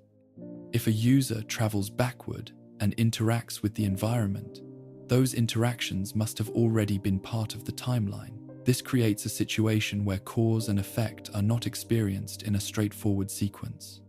Events that appear to be influenced by time travel may have always been influenced in that way, forming a closed loop that does not change over time. The complexity of this structure makes it difficult to determine whether time can ever be altered, or if it simply accommodates the presence of the traveler. The limitations placed on time turners by governing bodies suggest that there are risks that are not fully documented. These restrictions are not based solely on theoretical concerns, but likely on observations or incidents that have not been widely shared. The lack of detailed explanation regarding these risks leaves a gap in understanding, as the rules are followed without full knowledge of their origin. There is also the question of how time turners were created.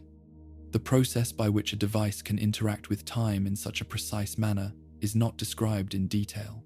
It is not clear whether this form of magic relies on principles that are unique to these devices, or if it is part of a broader field that is not commonly practiced. The absence of information about their creation contributes to the uncertainty surrounding their use. In the context of Hogwarts, the presence of a time turner introduces a level of complexity that extends beyond the immediate environment. The castle itself operates within a sequence of events that are experienced in a linear way. The introduction of time travel allows for movement within that sequence, but does not provide a clear framework for understanding how those movements are integrated. The castle continues to function as it always has, even as time is being revisited within its walls. There are also questions about the limits of how far a time turner can be used to travel. While short intervals have been observed, it is not clear whether longer periods are possible or safe. The lack of recorded use over extended durations suggests that there may be constraints that prevent such applications. Whether these constraints are technical, magical, or imposed by regulation is not fully known. The potential for interaction with past events raises additional concerns. Even if the timeline remains consistent, the presence of an individual in a moment they have already experienced introduces the possibility of unintended influence. Small actions could have effects that are not immediately apparent, and the cumulative impact of such actions is difficult to predict. This uncertainty reinforces the need for caution, even if the exact nature of the risk is not clearly defined. Over time, the use of time turners has become more restricted and their presence less common. This reduction in availability suggests that the risks associated with them may outweigh their benefits. However, without detailed information about these risks, it is not possible to determine the extent to which they influence the decision to limit their use.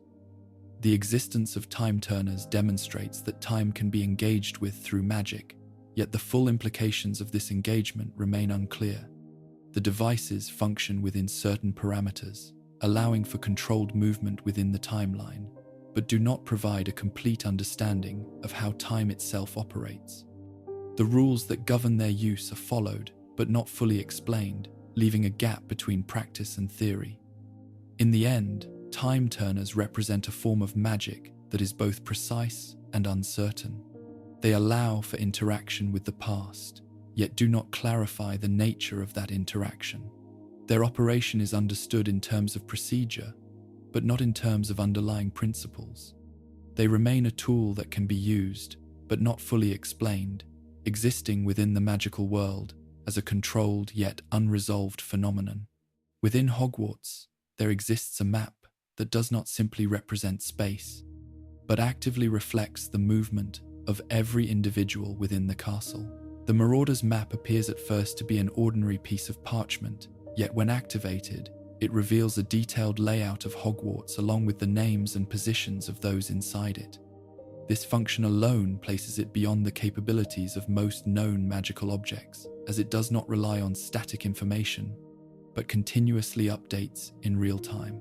The map displays not only the structure of the castle, including corridors, rooms, and passages, but also individuals who are hidden, concealed, or otherwise undetectable by ordinary means. This includes those under invisibility cloaks or other forms of concealment.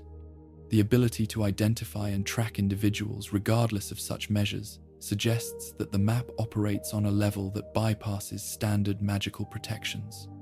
How it achieves this remains unclear, as it appears to recognize identity rather than simply physical presence.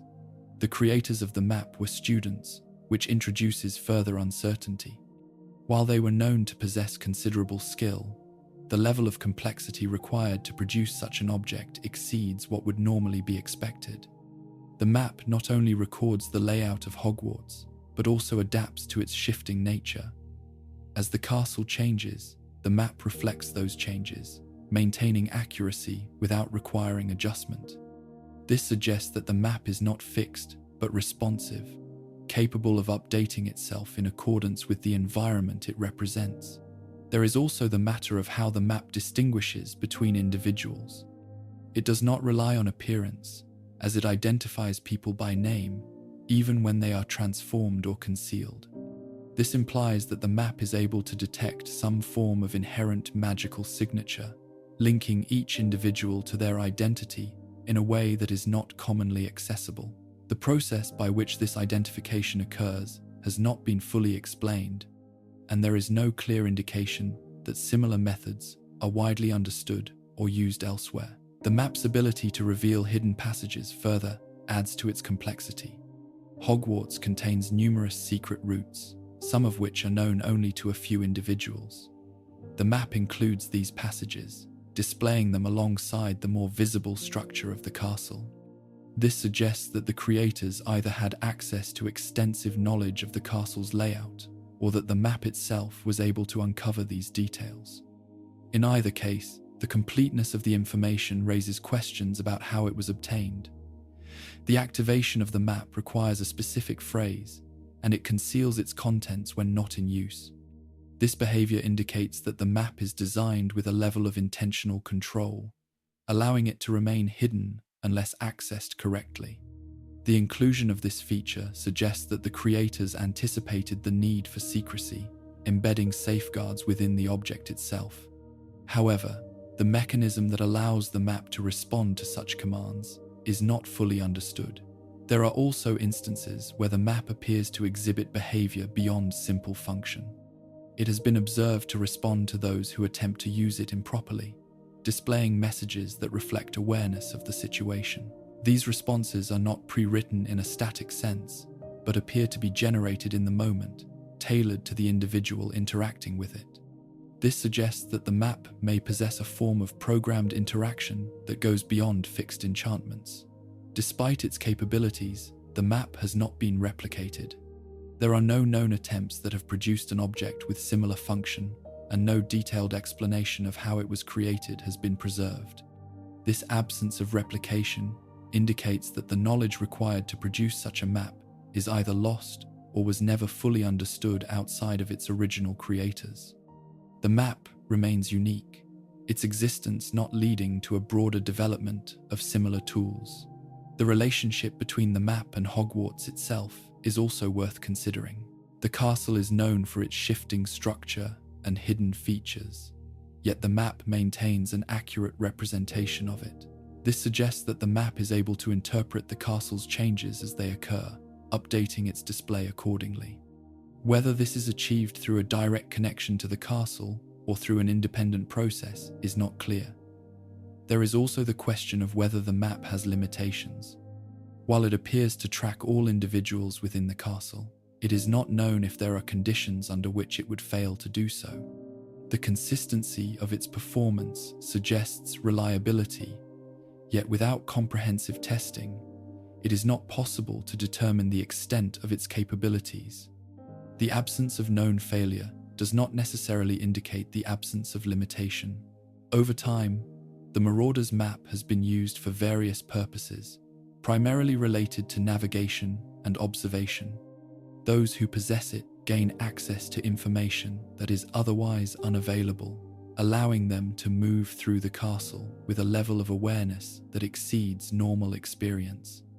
However, this use does not extend to a deeper understanding of how the map functions. It is used as a tool rather than studied as an object. The existence of the map demonstrates that certain forms of magic can achieve a level of integration between space, identity, and movement that is not commonly seen. It operates continuously, without visible maintenance, and adapts to changes without intervention. These qualities place it outside the range of typical enchanted objects, suggesting that it represents a form of magic that is not widely practiced or understood.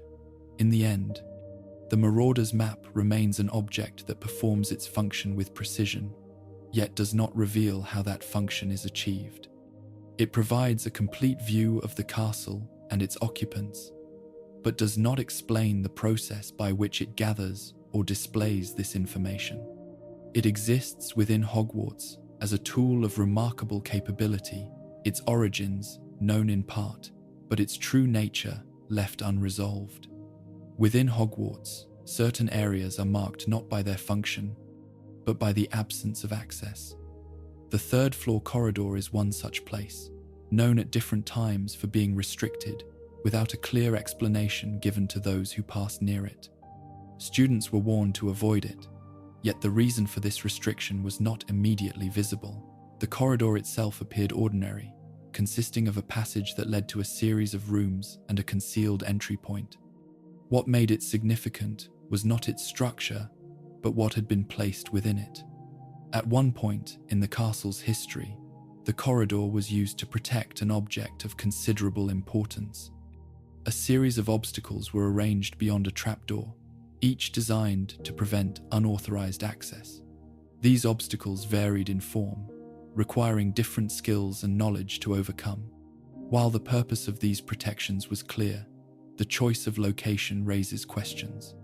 Placing such a system within a school, rather than in a more secure or isolated environment, suggests that the corridor served a role that extended beyond simple storage.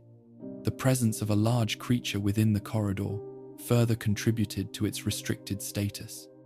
This creature acted as the first barrier, positioned directly in the path of anyone attempting to proceed. Its size and behavior made it an effective deterrent, yet it also introduced an element of unpredictability. The decision to use such a creature within the castle implies a level of confidence in its containment, though the basis for this confidence is not fully explained. Beyond the immediate use of the corridor for protection, there is little information about its earlier history. The space existed prior to the placement of the object and its defenses, yet its original purpose is not clearly documented. It may have served as a passage, a storage area, or a location for activities that were later discontinued. The lack of detailed records leaves this aspect of the corridor undefined. The design of the corridor and the rooms beyond it suggest that it was not constructed specifically for the purpose it later served. The arrangement of the space appears to have been adapted, with existing features modified to accommodate the defenses that were added. This adaptation indicates that the corridor was part of the castle's original structure, later repurposed as needed. However, the extent of these modifications is not fully known. There is also the question of whether the corridor contains elements that are not immediately visible.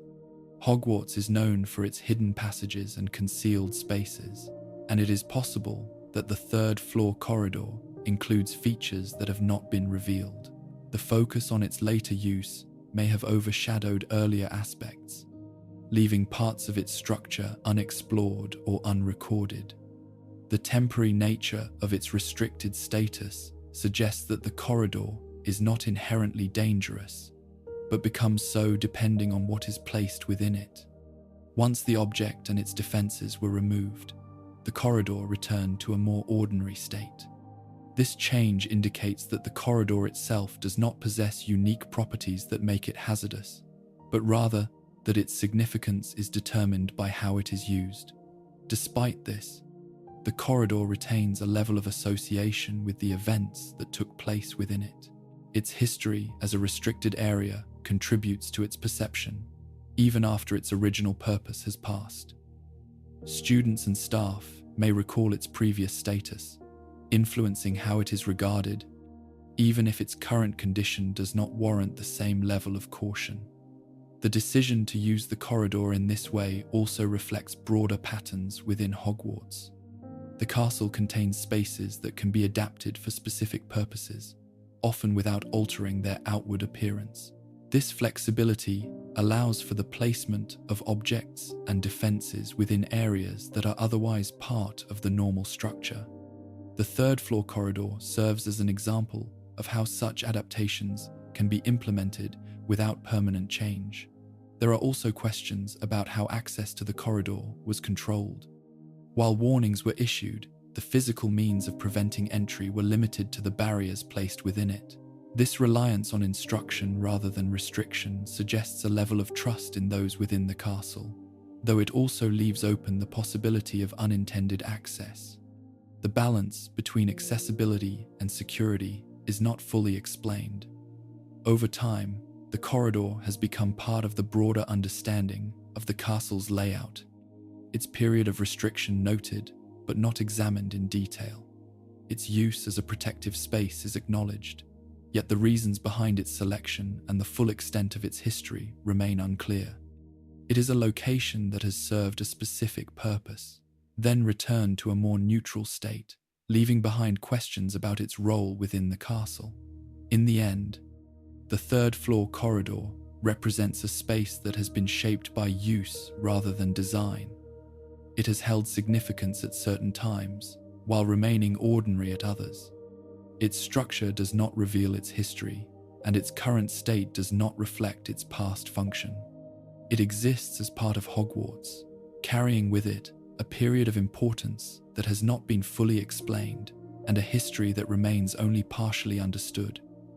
Beneath the visible structure of Hogwarts, there exists a network of passages that extend beyond the main corridors and staircases used by students and staff. These pathways are not part of the standard layout of the castle, and many of them remain hidden from those who are unaware of their existence. Some are known and have been documented to a degree, while others are only partially understood, their full extent never fully mapped or confirmed.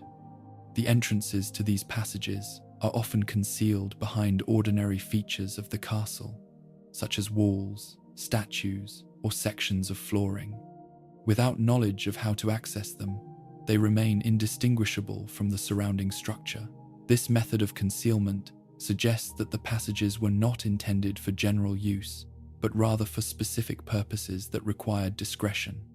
The mechanisms used to open them vary, indicating that they were created at different times and possibly by different individuals. Some of these passages connect Hogwarts to locations outside the castle, including areas within the nearby village. These connections allow for movement between the school and its surroundings without passing through the main entrances. While a number of these routes have been identified, it is not clear how many exist in total. The castle's age and history suggest that additional passages may remain undiscovered, either because their entrances have been lost or because they have been sealed over time. The construction of these passages raises questions about how they were integrated into the castle's design. Some appear to have been built alongside the original structure, while others may have been added later. The differences in their construction and function suggest that they were created to serve a variety of needs, ranging from practical movement to more specialized purposes. The lack of consistent design indicates that they were not part of a single, coordinated system, but rather a collection of additions made over time. There are also passages that lead to areas within the castle itself, connecting distant sections through routes that are not visible from the main corridors. These internal pathways provide alternative means of movement, allowing individuals to bypass the more commonly used routes. However, the knowledge required to use these passages is limited, and their existence is not widely shared. This restriction contributes to the sense that they are intended for selective use rather than general access. The condition of these passages varies, with some remaining intact and functional, while others show signs of age or disuse. Certain routes may be partially collapsed, obstructed, or otherwise difficult to navigate. This variation suggests that maintenance of the passages has not been consistent and that some have been left to deteriorate over time. The state of these pathways may also affect whether they remain accessible or have become effectively lost. There is also the question of whether all passages are still known, even to those responsible for the castle. Given the number of additions and modifications that Hogwarts has undergone over the centuries, it is possible that some routes have been forgotten. Entrances may have been concealed or altered, leaving the passages behind them unused and unrecorded. This possibility introduces an element of uncertainty, as the full extent of the network cannot be confirmed. The presence of these passages adds a layer of complexity to the structure of Hogwarts. While the main layout of the castle is known and navigable, the hidden network beneath it introduces additional routes that are not immediately apparent.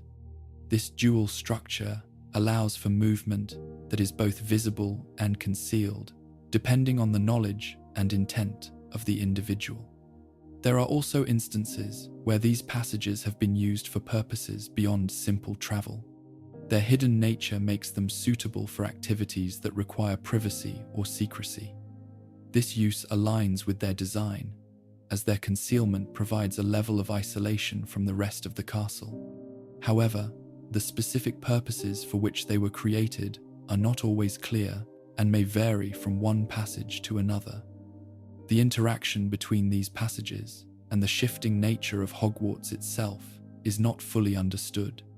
The castle is known to change in certain ways, yet it is not clear whether these changes affect the hidden network. Some passages appear stable, maintaining their structure over time, while others may be influenced by alterations in the castle's layout. The relationship between these two aspects of the castle remains uncertain.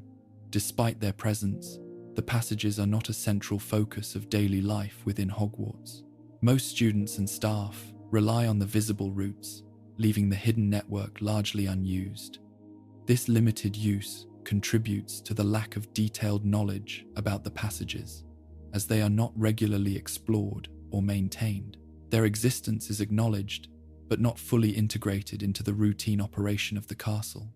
Over time, the network of hidden passages has become part of the broader understanding of Hogwarts as a place that contains more than what is immediately visible.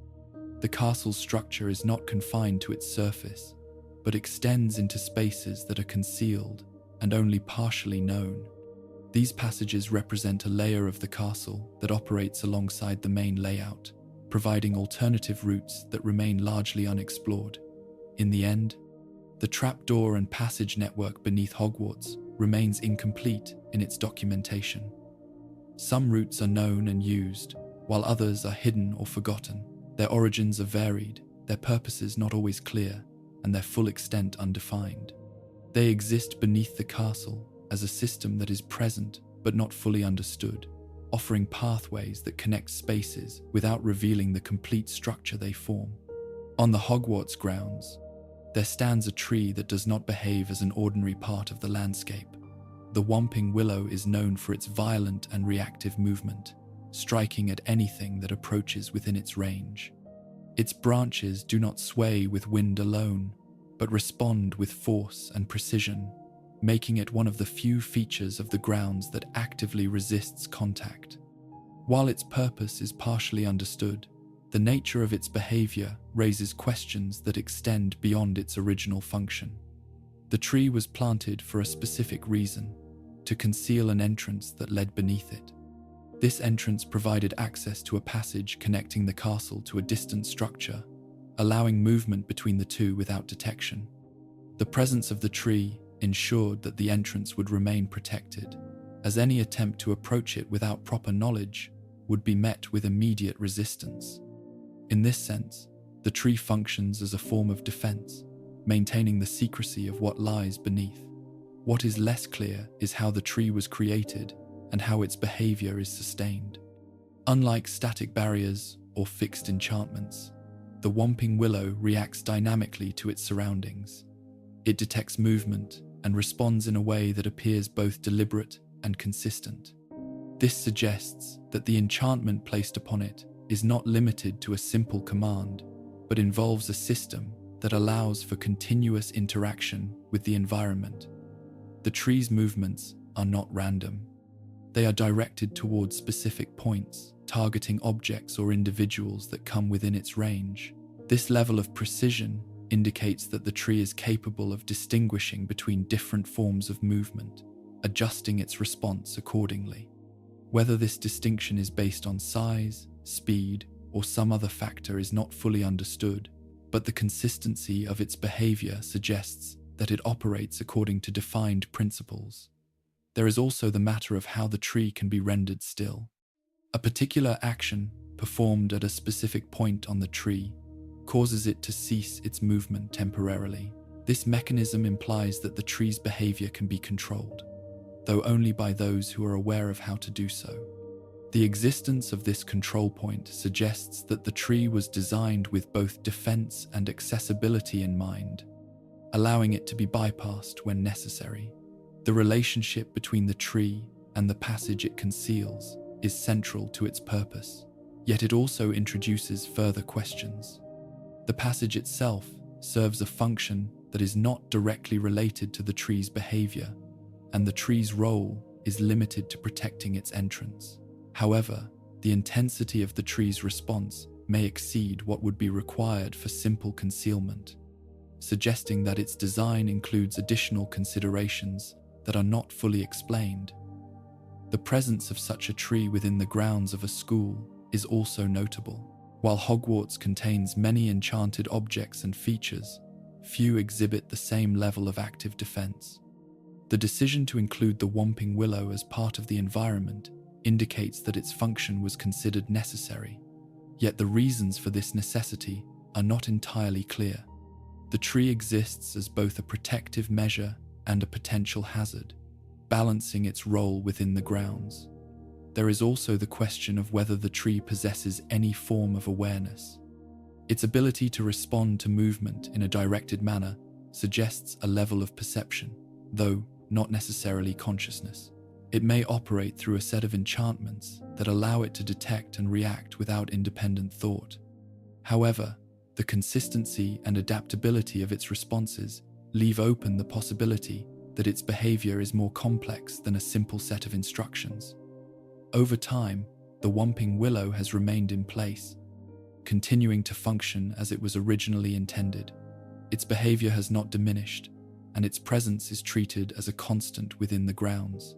Students are warned of its nature, and its location is known, yet it is not altered or removed. This persistence suggests that its role, whatever its full extent may be, remains relevant.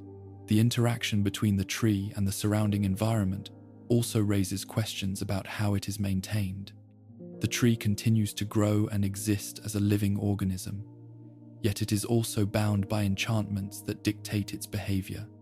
The balance between these two aspects is not fully understood, as it combines natural growth with magical function in a way that is not commonly observed. Despite its visibility, the Whomping Willow is not fully explained within the broader context of Hogwarts. Its purpose is known in part, but its creation, operation, and full range of behavior remain uncertain. It stands as a feature that is both understood in function and unclear in origin, existing within the grounds without a complete explanation. In the end, the Whomping Willow represents a point where natural form and magical design intersect. It serves a specific role, yet its behavior extends beyond simple function. It reacts, protects, and persists, all while leaving unanswered questions about how and why it operates as it does. It remains rooted in place, a constant presence that continues to act without fully revealing the principles that guide it. Not far from Hogwarts, in the nearby village, there stands a structure that has long been associated with disturbance and fear. The Shrieking Shack appears abandoned from the outside, its windows broken and its exterior worn by time. For many years, it was regarded as one of the most haunted buildings in the area, avoided by those who live nearby. However, the origin of its reputation is not as straightforward as it first appears, and the events that gave rise to it are only partially understood. The shack was constructed for a specific purpose, tied to the condition of a single individual. It was connected to Hogwarts by a hidden passage that allowed access without passing through the main grounds. This passage was concealed and protected, ensuring that movement between the castle and the shack could occur without being observed. The building itself served as a place of isolation, designed to contain transformations that would otherwise pose a risk to others. During certain periods, the shack was occupied in a way that produced sounds and disturbances. These noises were heard from outside and interpreted as signs of haunting. In reality, they were the result of physical activity within the building, though this was not known to those who heard them. The lack of visible explanation allowed these sounds to be attributed to supernatural causes, reinforcing the building's reputation over time. While the initial purpose of the shack explains its use during those periods, it does not fully account for its continued association with disturbance after it was no longer in use. Even after its original function ended, the building retained its reputation, and reports of unusual occurrences persisted. Whether these reports were based on actual events or on expectations shaped by prior knowledge is not entirely clear. The structure itself has remained largely unchanged, its condition reflecting years of neglect. This lack of maintenance contributes to its appearance, reinforcing the perception that it is abandoned. However, the building's connection to Hogwarts, through the hidden passage, indicates that it is not entirely separate from the castle's environment. It exists as an extension of the school's influence, even if that connection is not immediately visible. There are also indications that the shack may retain traces of the events that took place within it. While not directly observable, these traces could influence how the building is perceived. In a magical context, locations where significant events have occurred can retain residual effects, shaping the atmosphere of the space. If such effects are present in the shack, they may contribute to its continued reputation, even in the absence of active use. The passage connecting the shack to Hogwarts is itself a point of uncertainty. Its construction suggests careful planning, allowing for discrete movement between two locations. The mechanism by which it is accessed and protected aligns with other hidden pathways within the castle. Yet, its specific purpose distinguishes it from those routes. It was not created for general use, but for a particular need that has since passed. The perception of the shack within the village also plays a role in its identity. Those who live nearby have long regarded it as a place to avoid, and this shared understanding reinforces its status. Over time, the original reasons for this perception may become less clear, replaced by a general sense of unease. This shift from specific cause to general reputation allows the building's identity to persist even as its history becomes less defined. There is also the question of whether the shack has been used for other purposes since its initial role ended. Its location and condition make it unlikely to be used regularly. Yet, the presence of a concealed passage suggests that it remains accessible to those who know of it. Whether it has been used in this way is not widely documented, leaving open the possibility that it continues to serve a function that is not publicly acknowledged. The interaction between the shack and the surrounding environment is limited, as it stands apart from the more active areas of the village. This isolation contributes to its reputation, allowing it to exist without regular observation. The lack of interaction means that changes within the building may go unnoticed, further adding to the uncertainty surrounding it. Despite the explanations that have been provided for its original use, the shack remains associated with mystery. The sounds that were once heard, the conditions under which it was used, and the residual effects that may remain all contribute to a perception that extends beyond simple function. It is a structure that has been defined by events, yet not fully explained by them. In the end, the Shrieking Shack exists as a place where known purpose and lingering uncertainty overlap. Its history provides context, but does not resolve all questions. It stands as a building that was created for a specific need, then left to exist within a broader narrative that continues without complete clarification. Throughout Hogwarts, the walls are lined with portraits that do more than preserve the likeness of those they depict. These portraits speak, observe, and move within their frames, maintaining a presence that is both interactive and enduring. While their function is generally understood, the nature of their awareness and the extent of their abilities remain only partially explained. They are not living individuals, yet they are more than static images, existing in a state that does not fully align with either category. Each portrait is based on a subject who once lived, and in many cases, the individual has contributed to the creation of their own image before death. This process allows certain aspects of personality, memory, and behavior to be preserved.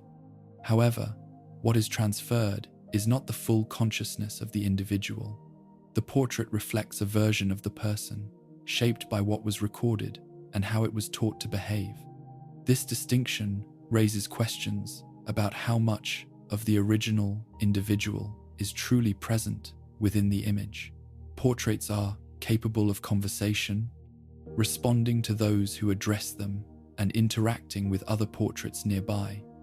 They retain knowledge of events from their own time and can recall information that has been shared with them since. Despite this, their understanding is limited to what they have experienced or been told. They do not possess independent awareness beyond their environment, and their perspective remains confined to what they can observe from within their frames. One of the more unusual aspects of Hogwarts portraits is their ability to move between different frames. A portrait subject can leave one image and appear in another, provided there is a connection between the locations. This movement allows them to travel through the castle in a way that is not available to most inhabitants. The mechanism that enables this transition is not fully described, but it suggests that the portraits are linked through a system that extends beyond individual frames. The extent to which portraits observe the castle is also uncertain. Positioned throughout corridors, offices, and common areas, they are present in locations where much of the castle's activity takes place. They can witness events, remember them, and share that information when asked. However, it is not clear whether they are actively observing at all times, or if their awareness is limited to moments of interaction. This distinction affects how much information they can provide and how reliable their observations may be. There are also differences in how portraits behave, depending on their subject. Some are more engaged, speaking frequently and interacting with those around them, while others remain quiet or indifferent. These variations reflect the personalities that were recorded, yet they also suggest that portraits may develop patterns of behavior over time. Whether this development is a form of change or simply an extension of their initial design is not fully understood. The process by which portraits are created is not widely detailed. It is known that magic is involved in capturing aspects of the subject, but the exact method is not clearly described. The level of detail and responsiveness observed in these portraits indicates a complex process, one that goes beyond simple enchantment. The absence of clear documentation leaves the origins of this practice partially unexplained. There is also the question of how portraits interact with other magical elements within the castle. Hogwarts contains many enchanted objects, yet the portraits appear to operate within their own system. They communicate with each other, share information, and move between frames, but it is not clear whether they are connected to other aspects of the castle's magic. Their function seems self-contained, though the possibility of broader interaction cannot be entirely dismissed. The portraits also serve practical roles within Hogwarts, particularly in areas such as administration. Certain portraits provide guidance, relay messages, or assist in maintaining continuity within the school. These roles suggest that the portraits are integrated into the operation of the castle, yet their function is not limited to utility. They remain individuals in a limited sense, retaining their distinct characteristics and responses. There are limits to what portraits can do. They cannot leave the network of frames to which they are connected, and their influence on the physical environment is minimal. They exist within a defined space, interacting through speech and movement within that space. This limitation distinguishes them from ghosts, who can move freely through the castle. The portraits are bound to their frames, even as they navigate between them. Over time, the presence of portraits has become a defining feature of Hogwarts. Students encounter them regularly, often without considering the nature of their existence. The portraits are part of the environment, providing both interaction and continuity, yet their deeper properties remain largely unexamined. Their ability to retain and share information contributes to the functioning of the castle, but does not fully explain how they operate. The distinction between memory and awareness is central to understanding these portraits, yet it remains unresolved. They remember, respond, and observe, but do not possess the full range of consciousness associated with the living. This intermediate state allows them to exist as representations that are active but not complete, reflecting a form of presence that is unique within the magical world. In the end, the portraits of Hogwarts exist as a system that preserves aspects of individuals without fully recreating them. They observe and interact, yet remain confined to their frames and the network that connects them. Their creation, function, and limitations are understood in part, but not in full. They continue to line the walls of the castle, present and responsive, while the nature of their existence remains only partially explained. At the beginning of each student's time at Hogwarts, there is an object that determines their place within the school. The sorting hat is presented as a simple tool used to assign students to one of the 4 houses. However, its function extends beyond this role, and the nature of its knowledge raises questions that are not fully addressed. It does not rely on visible traits or spoken answers, but instead appears to access information that is not outwardly expressed. The hat is said to contain elements of the founders themselves, each having contributed to its creation. This suggests that it holds fragments of their understanding, allowing it to evaluate students according to the principles each founder valued. While this provides a partial explanation for its function, it does not clarify how these elements are preserved or how they continue to operate over time. The hat has existed for centuries, yet its ability to assess individuals remains consistent. When placed upon a student's head, the hat determines their placement with little delay. It considers aspects of personality, preference, and potential, often identifying traits that the individual may not have fully recognized. This process occurs without visible interaction, indicating that the hat is able to interpret thoughts or internal characteristics directly. The mechanism by which it accesses this information is not clearly defined, though it suggests a form of connection to the mind. There are instances where the hat engages in conversation, responding to the thoughts of the individual wearing it. This interaction implies that it is not limited to passive evaluation, but can actively communicate. The content of these exchanges varies, reflecting the situation of the student and the decision being made. However, the extent of the hat's awareness during these interactions is not fully understood. It responds appropriately, yet whether it possesses independent thought or simply follows established patterns is uncertain.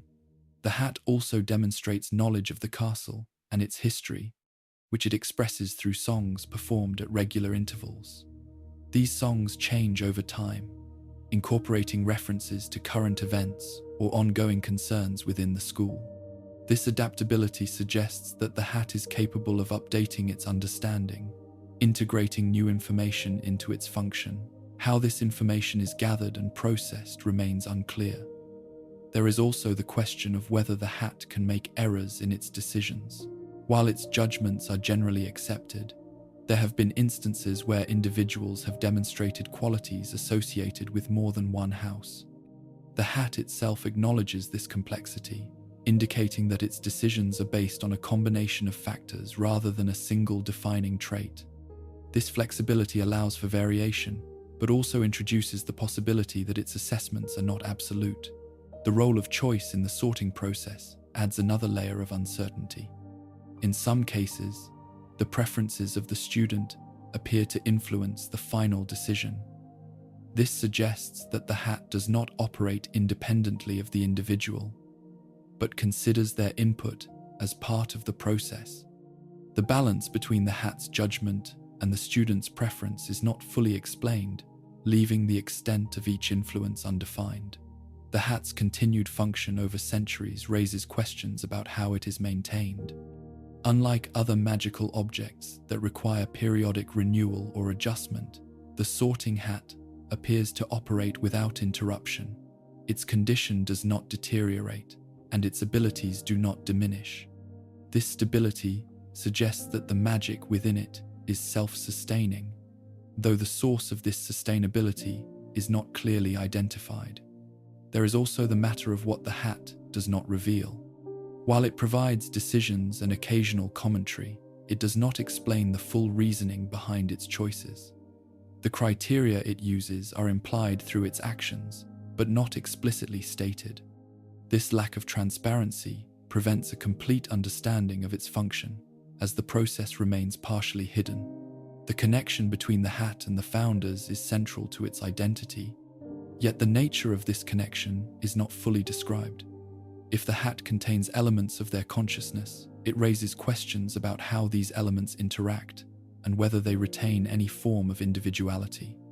The hat presents itself as a unified entity, but its origins suggest a more complex composition. Over time, the sorting hat has become an accepted part of Hogwarts, its role established and its function trusted. Students participate in the process without questioning its underlying mechanisms, and staff rely on its decisions to structure the school. This acceptance has allowed its deeper properties to remain largely unexamined, as its practical use takes precedence over theoretical understanding. The hat also occupies a unique position within the castle. As both an object and a participant in its operation, it is not merely a tool, but an active component of the school's structure, influencing the distribution of students, and, by extension, the dynamics within the houses. Its decisions have long-term effects, shaping experiences that extend beyond the initial sorting. In the end, the sorting hat exists as an object that performs a clear function while leaving its internal workings largely unexplained. It assesses, decides, and communicates, yet does not fully reveal how it achieves these actions. It remains a part of Hogwarts that is understood in practice, but not in principle, continuing to operate with a level of knowledge that is visible in its results, but not in its process. Within the library of Hogwarts, there is a section set apart from the rest, not by its size or appearance, but by the restrictions placed upon it.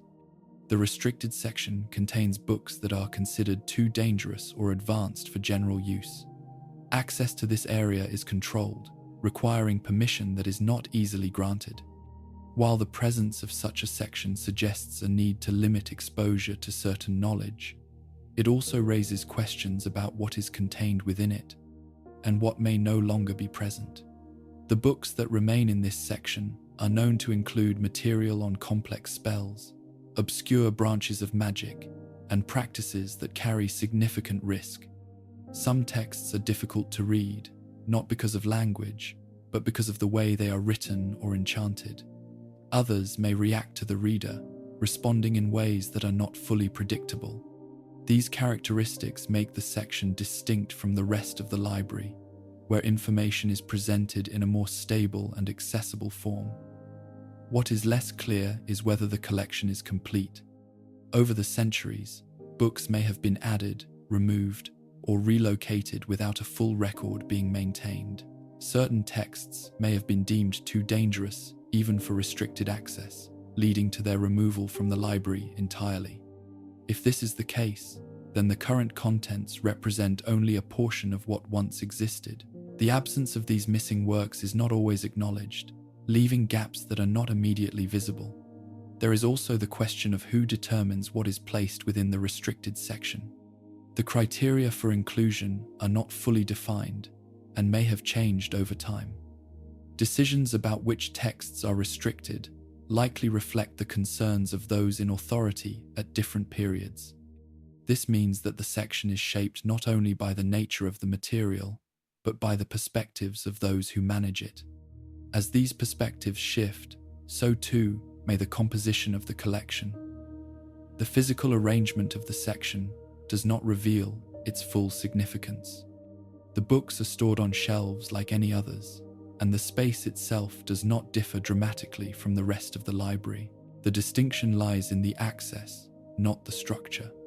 This separation between appearance and function allows the section to exist within the larger space without drawing attention to itself, reinforcing the idea that its contents are meant to be approached with caution. There are also indications that some books within the section possess properties that extend beyond their written content. Certain texts may be enchanted to protect their information, requiring specific conditions to be met before they can be read. Others may influence the reader in subtle ways, affecting perception or understanding. These properties add another layer of complexity, as the books are not merely sources of knowledge, but active participants in the process of learning. The possibility that knowledge has been lost or deliberately hidden is central to the uncertainty surrounding the section. If books have been removed without record, then the library no longer represents a complete archive of magical study. This raises questions about what information may have been considered too dangerous to preserve, and whether any trace of it remains. The absence of such knowledge is difficult to detect, as it leaves no direct evidence of what has been taken away.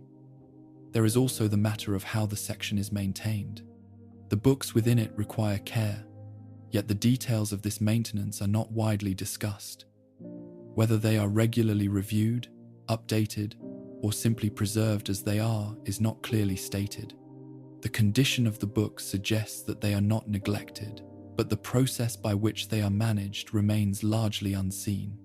The interaction between the restricted section and the rest of the library is limited. While both are part of the same space, The barrier between them is defined by permission rather than physical separation.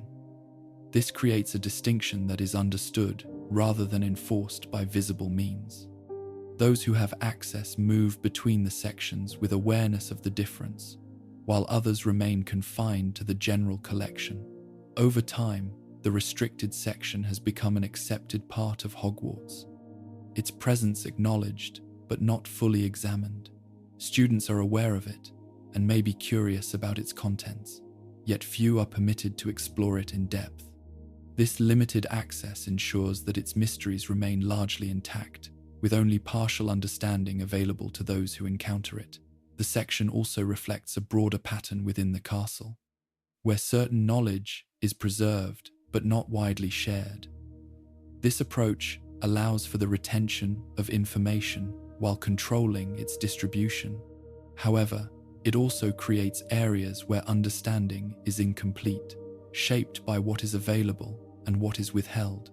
In the end, the restricted section stands as a part of the library that contains both known and unknown elements. Its books offer insight into advanced and dangerous aspects of magic, yet the full scope of its collection is not clear. Some knowledge remains accessible, while other parts may have been removed or concealed. The section exists as a repository of information that is both preserved and limited, leaving open the question of what has been kept and what has been lost.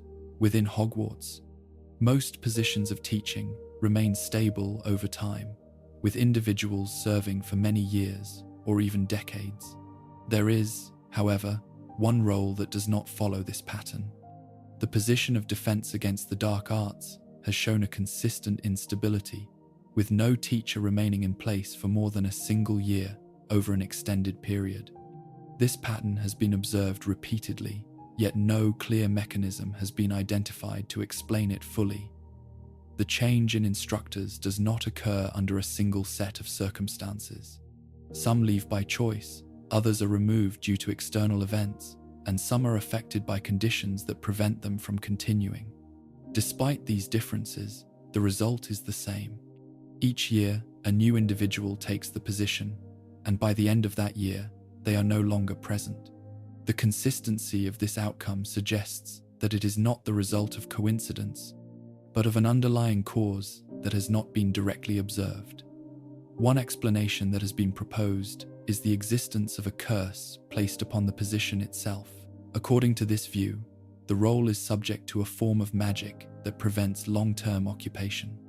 The origin of such a curse has been associated with a specific individual who was denied the position and is believed to have acted in response. While this explanation provides a possible source, it does not clarify how the curse operates or why it persists over time without weakening. If a curse is present, it does not manifest in a single identifiable way. Instead, it appears to influence events indirectly, creating conditions that lead to the departure of each teacher. This indirect effect makes it difficult to isolate the cause, as the outcomes can be attributed to a range of factors. The lack of a consistent pattern in how each tenure ends further complicates efforts to define the nature of the curse. There is also the question of how such a curse could remain active for so long. Most magical effects require some form of maintenance or renewal, yet this pattern has continued without interruption. This suggests that the curse, if it exists, is self-sustaining, operating independently of its origin. The mechanism that would allow for this level of persistence is not clearly understood, as it would require a form of magic that maintains itself over time. The impact of this instability extends beyond the position itself. Students experience a different approach to the subject each year, with variations in teaching style, content, and emphasis. This inconsistency affects the continuity of learning, yet it has not led to the removal or restructuring of the subject. The role remains in place, even as its occupancy continues to change. There is also the matter of why the position has not been redefined or divided to avoid the pattern. If the instability is known, it might be expected that adjustments would be made to reduce its effect. However, the position remains as it has been, suggesting either that the cause cannot be easily addressed or that attempts to change it have not been successful. The lack of adaptation indicates that the issue is not easily resolved. The behavior of the position also raises questions about how it interacts with the broader structure of the castle. Hogwarts contains many enchanted elements, yet few exhibit this kind of ongoing disruption. The fact that the pattern is limited to a specific role suggests that it is not a general feature of the castle, but something localized and targeted. This specificity supports the idea of a curse, though it does not confirm it. There have been moments when the pattern appeared to be nearing an end, yet it has continued regardless. Each new appointment brings the possibility of stability, but the outcome remains unchanged. This repetition reinforces the perception that the position is subject to a force that has not been overcome. The persistence of the pattern over time makes it more difficult to attribute it to ordinary circumstances. The individuals who take on the role are often aware of its history, yet they proceed with their appointment.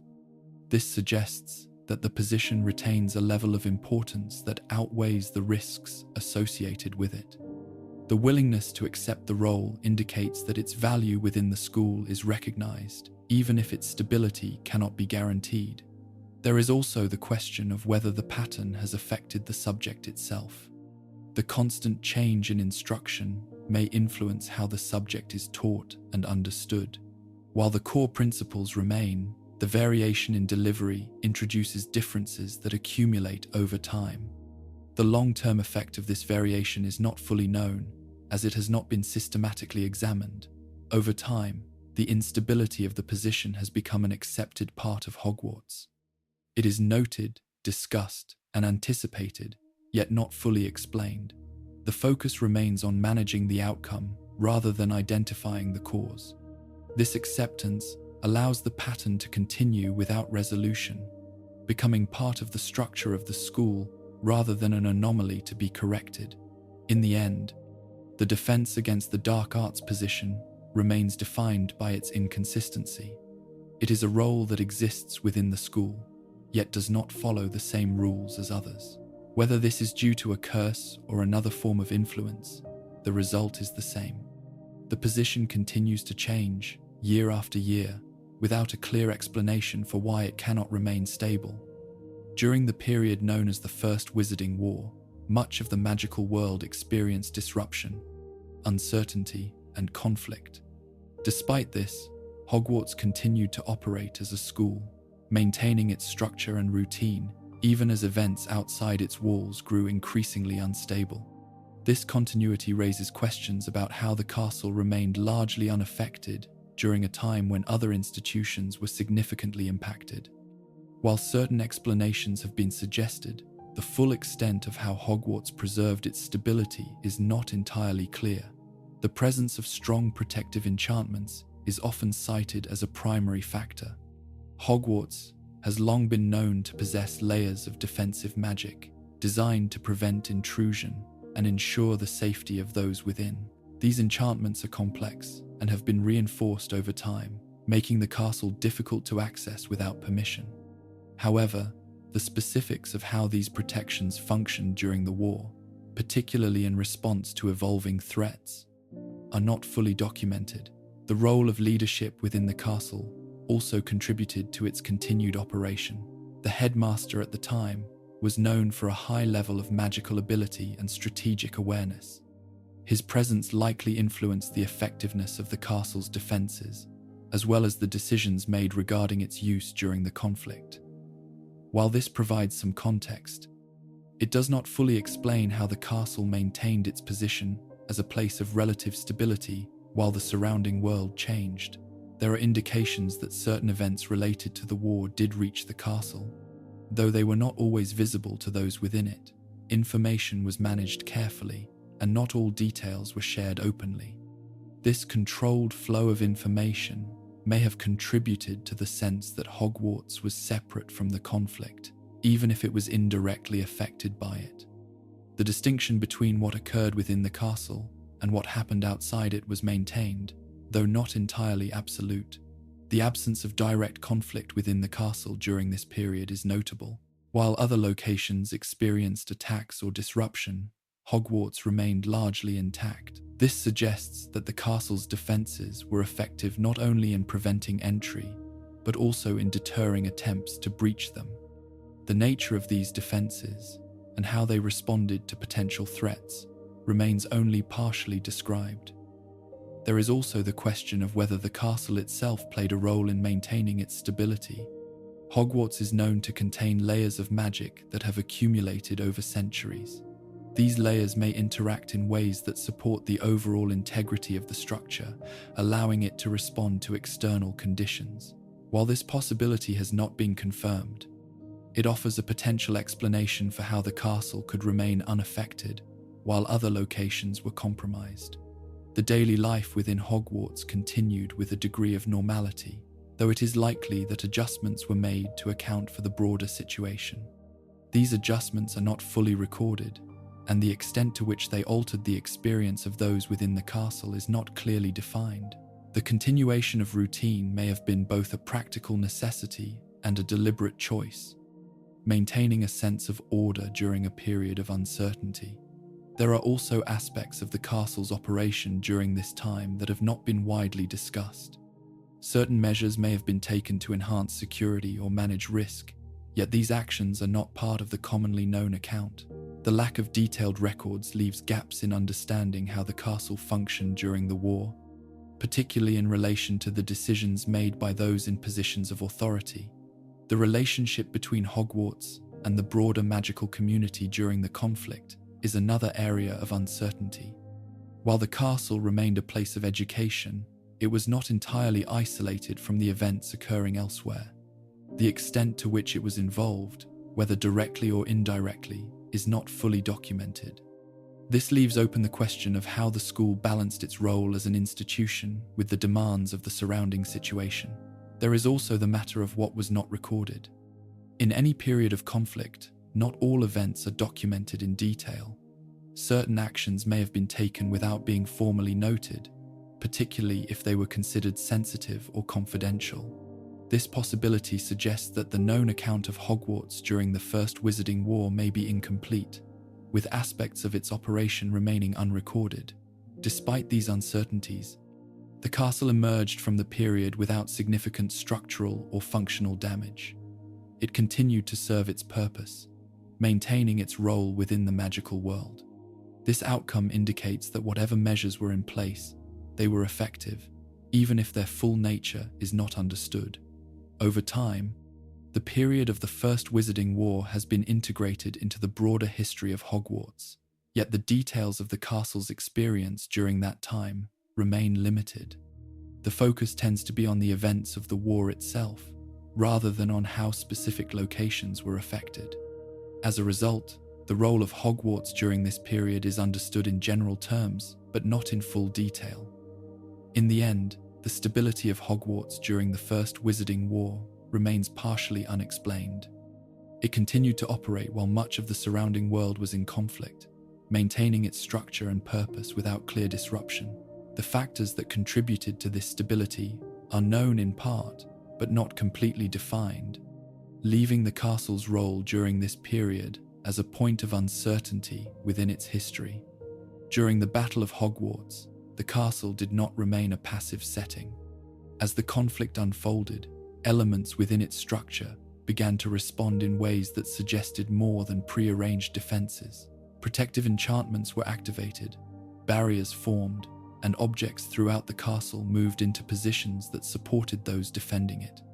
While some of these actions can be attributed to deliberate spells cast by individuals, others appeared to occur as part of a broader reaction that was not fully directed. The initial preparations for defense involved known forms of magic. Enchantments were placed upon entrances, and protective barriers were extended across the grounds. These measures were coordinated and intentional, reflecting the efforts of those organizing the defense.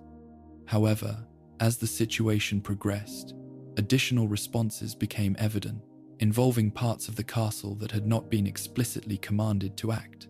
One of the most visible examples was the movement of statues and suits of armor.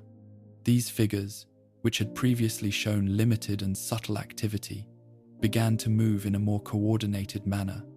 They positioned themselves along corridors and entry points, engaging directly with those attempting to advance. While it is possible that these actions were triggered by spells cast at the outset of the defense, the sustained coordination of their movement suggests a level of function that extends beyond a single command. The structure of the castle also appeared to guide movement within its walls. Certain pathways remained open, while others became difficult to access. This had the effect of directing individuals towards specific routes, either to facilitate defense or to prevent entry. The pattern of these changes did not always correspond with visible actions, indicating that they may have been part of the castle's internal response rather than the result of direct intervention. There were also changes in the behavior of certain features that are normally passive. Doors that typically required simple actions to open became resistant, while others allowed passage more readily than expected. These variations contributed to the overall defense, though the mechanism behind them was not clearly observed. The castle's ability to alter access in this way suggests that its structure can adapt under specific conditions. The interaction between the castle and those within it further complicates the understanding of these events. Individuals moved through the corridors, casting spells and responding to immediate threats, yet the environment itself appeared to support these actions. In some cases, the layout of the castle seemed to assist in positioning defenders or slowing attackers. Whether this was a direct result of conscious planning or an emergent property of the castle's magic is not fully determined. The accumulation of enchantments over centuries may play a role in this behavior. Hogwarts has been the site of countless spells, each leaving a trace that contributes to the overall magical environment. During a period of conflict, these layers may interact in ways that amplify certain effects, creating a response that is not tied to a single source. This possibility suggests that the castle's reaction is the result of its history as much as its present condition. There is also the question of whether the castle possesses any form of awareness.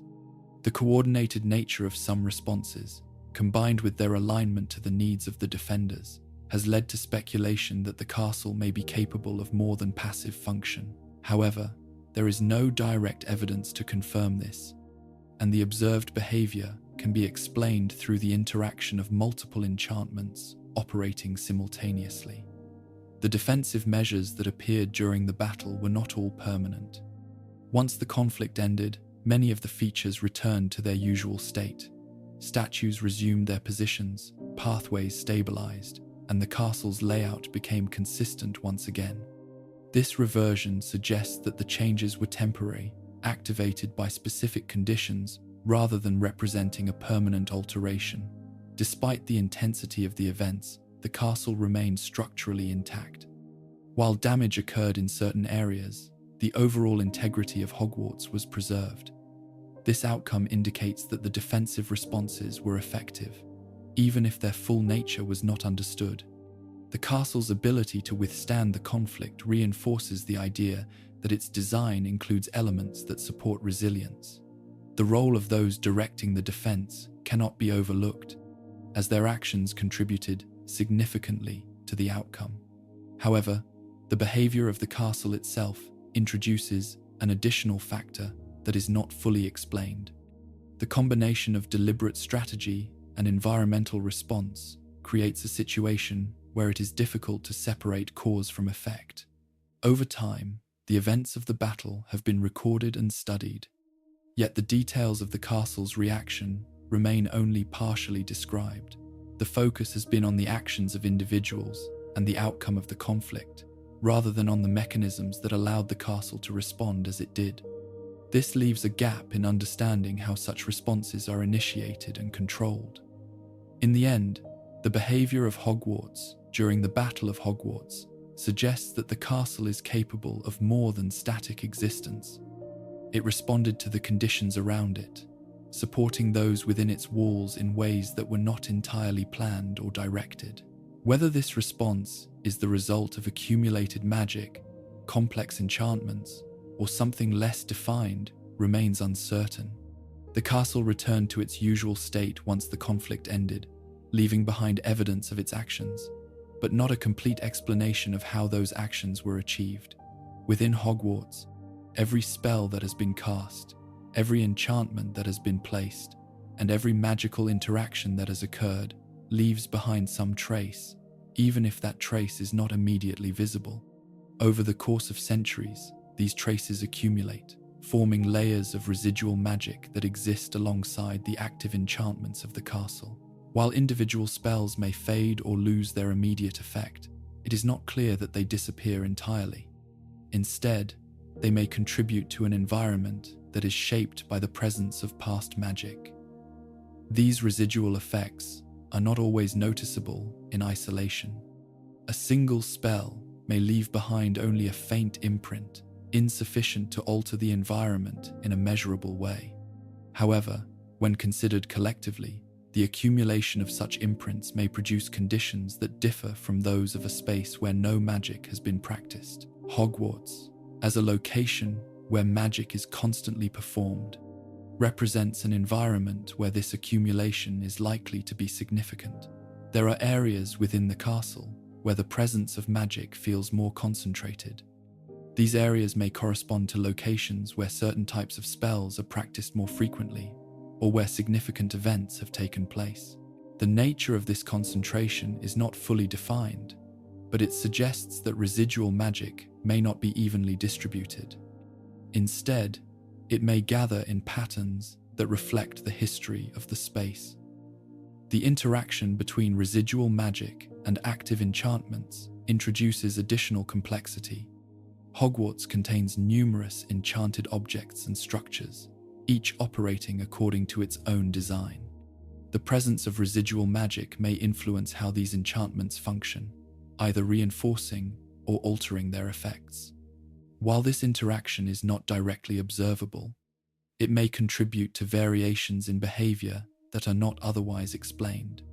There are also instances where the environment appears to respond in ways that cannot be attributed to a single spell or object. Subtle changes in the behavior of doors, corridors, or other features may occur without a clear cause. These changes are often temporary and not consistently reproducible, making them difficult to study. The possibility that residual magic contributes to these variations cannot be dismissed, though it remains unconfirmed. The concept of magical residue also raises questions about how long such traces persist. If each spell leaves an imprint, then the cumulative effect over centuries would be substantial. However, it is not clear whether these imprints remain indefinitely or if they diminish over time. The continued presence of certain effects suggests that at least some forms of residue are stable, though the conditions that determine their persistence are not fully understood. There is also the question of whether residual magic can be directed or utilized. If it exists as a collection of imprints, then it may be possible to interact with it in a deliberate way. However, there is little evidence to suggest that this has been achieved in a controlled manner. The lack of documented methods for working with residual magic indicates that it is not widely understood or intentionally used. The presence of residual magic may also contribute to the overall behavior of the castle. Hogwarts is known for its shifting layout and adaptive features, which may be influenced by the accumulated magic within its walls. If residual magic interacts with the castle's structure, it could play a role in how the environment changes over time. This possibility aligns with observations of the castle's behavior, though it does not provide a complete explanation. There are also implications for how individuals experience the castle. If residual magic affects the environment, it may influence perception, movement, or interaction in subtle ways. These effects would not be easily distinguished from ordinary experience, making them difficult to identify. The absence of clear evidence does not rule out their presence, but it does limit the ability to confirm them. The study of residual magic is further complicated by the lack of direct methods for measuring it. Unlike active enchantments, which can be observed and tested, residual effects do not present clear boundaries or consistent behavior. This makes it difficult to isolate and examine them, leaving much of the concept theoretical rather than empirical. Despite these uncertainties, the idea that Hogwarts contains layers of accumulated magic is consistent with its long history. The castle has been a center of magical activity for centuries, and it is unlikely that all effects of that activity have been removed or neutralized. Instead, they may remain as part of the environment, contributing to its overall character. Over time, these layers of magic may have become integrated into the functioning of the castle, influencing its behavior in ways that are not directly understood. The distinction between original enchantments and accumulated effects may no longer be clear, as both contribute to the current state of the environment. This blending of influences makes it difficult to determine the origin of specific behaviors or features. In the end, the presence of residual magic within Hogwarts represents a form of influence that is acknowledged but not fully explained. It exists as a consequence of the castle's history, shaping the environment without being directly observed. The extent of its effect, the duration of its presence, and the ways in which it interacts with other forms of magic remain uncertain. It continues to exist within the castle, contributing to its complexity without revealing the full nature of its role. The founding of Hogwarts established not only a place of learning, but also a body of knowledge that has not been fully preserved. The four founders were among the most skilled witches and wizards of their time, each contributing to the creation of the castle and the systems within it. While some of their work remains visible, much of what they knew and practiced has not been passed down in complete form. This absence creates a gap between what exists within the castle and what is understood about its origin. The enchantments placed upon Hogwarts during its construction demonstrate a level of complexity that is not easily replicated. The shifting architecture, the integration of hidden spaces, and the interaction between different magical systems suggest a depth of knowledge that extends beyond common practice. While these features continue to function, the methods used to create them are not fully documented. This indicates that certain aspects of the founders' work have been lost or are no longer widely taught. There are also references to objects and artifacts associated with the founders that are not accounted for in the current structure of the castle. Some of these items may have been removed, hidden, or altered over time, leaving only indirect evidence of their existence. The lack of clear records makes it difficult to determine how many such objects there were or what role they played within the school. Their absence contributes to the sense that the castle once contained more than it does now. The division between the founders themselves may have also influenced what knowledge was preserved. Differences in belief and approach could have led to certain ideas being excluded from the shared structure of the school.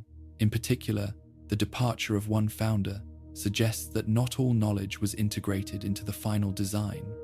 What was left behind, either intentionally or as a result of that departure, remains uncertain. The passage of time further complicates the preservation of knowledge. Over centuries, practices may change, records may be lost, and priorities may shift. What was once considered essential may no longer be emphasized, leading to a gradual reduction in what is actively understood. This process does not erase the original work, but it does limit the ability to interpret and replicate it. There are also indications that certain areas of the castle may contain features that are not fully recognized. Hidden rooms, concealed mechanisms, or enchantments that are no longer active could exist within the structure without being identified. The complexity of Hogwarts allows for the possibility that not all of its components have been explored, even after long use. These undiscovered elements may represent parts of the founder's design that have not been accessed in recent times. The interaction between known and unknown elements within the castle suggests that Hogwarts operates on multiple levels. Some features are understood and used regularly, while others remain in the background, either inactive or unnoticed. This layered structure reflects the accumulation of knowledge and the gradual loss of certain aspects of it. The castle continues to function, even as parts of its origin remain unclear. The role of recorded history in preserving the founder's knowledge is also limited. While certain accounts exist, they do not provide a complete picture of what was created or how it was achieved. The reliance on partial records means that understanding is based on interpretation rather than direct evidence. This leaves room for uncertainty, as the available information may not fully represent the original design. There is also the question of whether some knowledge was intentionally concealed. Certain forms of magic may have been considered too complex or too dangerous to pass on widely. If this is the case, then the absence of that knowledge is not accidental, but the result of deliberate choice. However, without clear documentation, it is not possible to determine which aspects were withheld and why. The continued operation of Hogwarts demonstrates that the core elements of the founder's work remain intact. The castle functions as it was intended, providing a space for learning and interaction. However, the deeper mechanisms that support this function are not fully understood, indicating that the original knowledge extends beyond what is currently known. Over time, the gap between what exists and what is understood may continue to widen as fewer individuals have access to the original methods and principles. The castle itself preserves the results of the founder's work, but not necessarily the process by which it was achieved. This distinction allows Hogwarts to remain functional while leaving aspects of its creation unresolved. In the end, the lost knowledge of the founders represents a part of Hogwarts that is present but not fully accessible. The castle stands as evidence of what was once understood, yet it does not provide a complete explanation of how it came to be. The remaining features offer insight into the capabilities of those who created it, while the missing details leave open questions about what has been forgotten and what may still be hidden within its structure. Across all of these observations, a consistent pattern emerges in how Hogwarts behaves.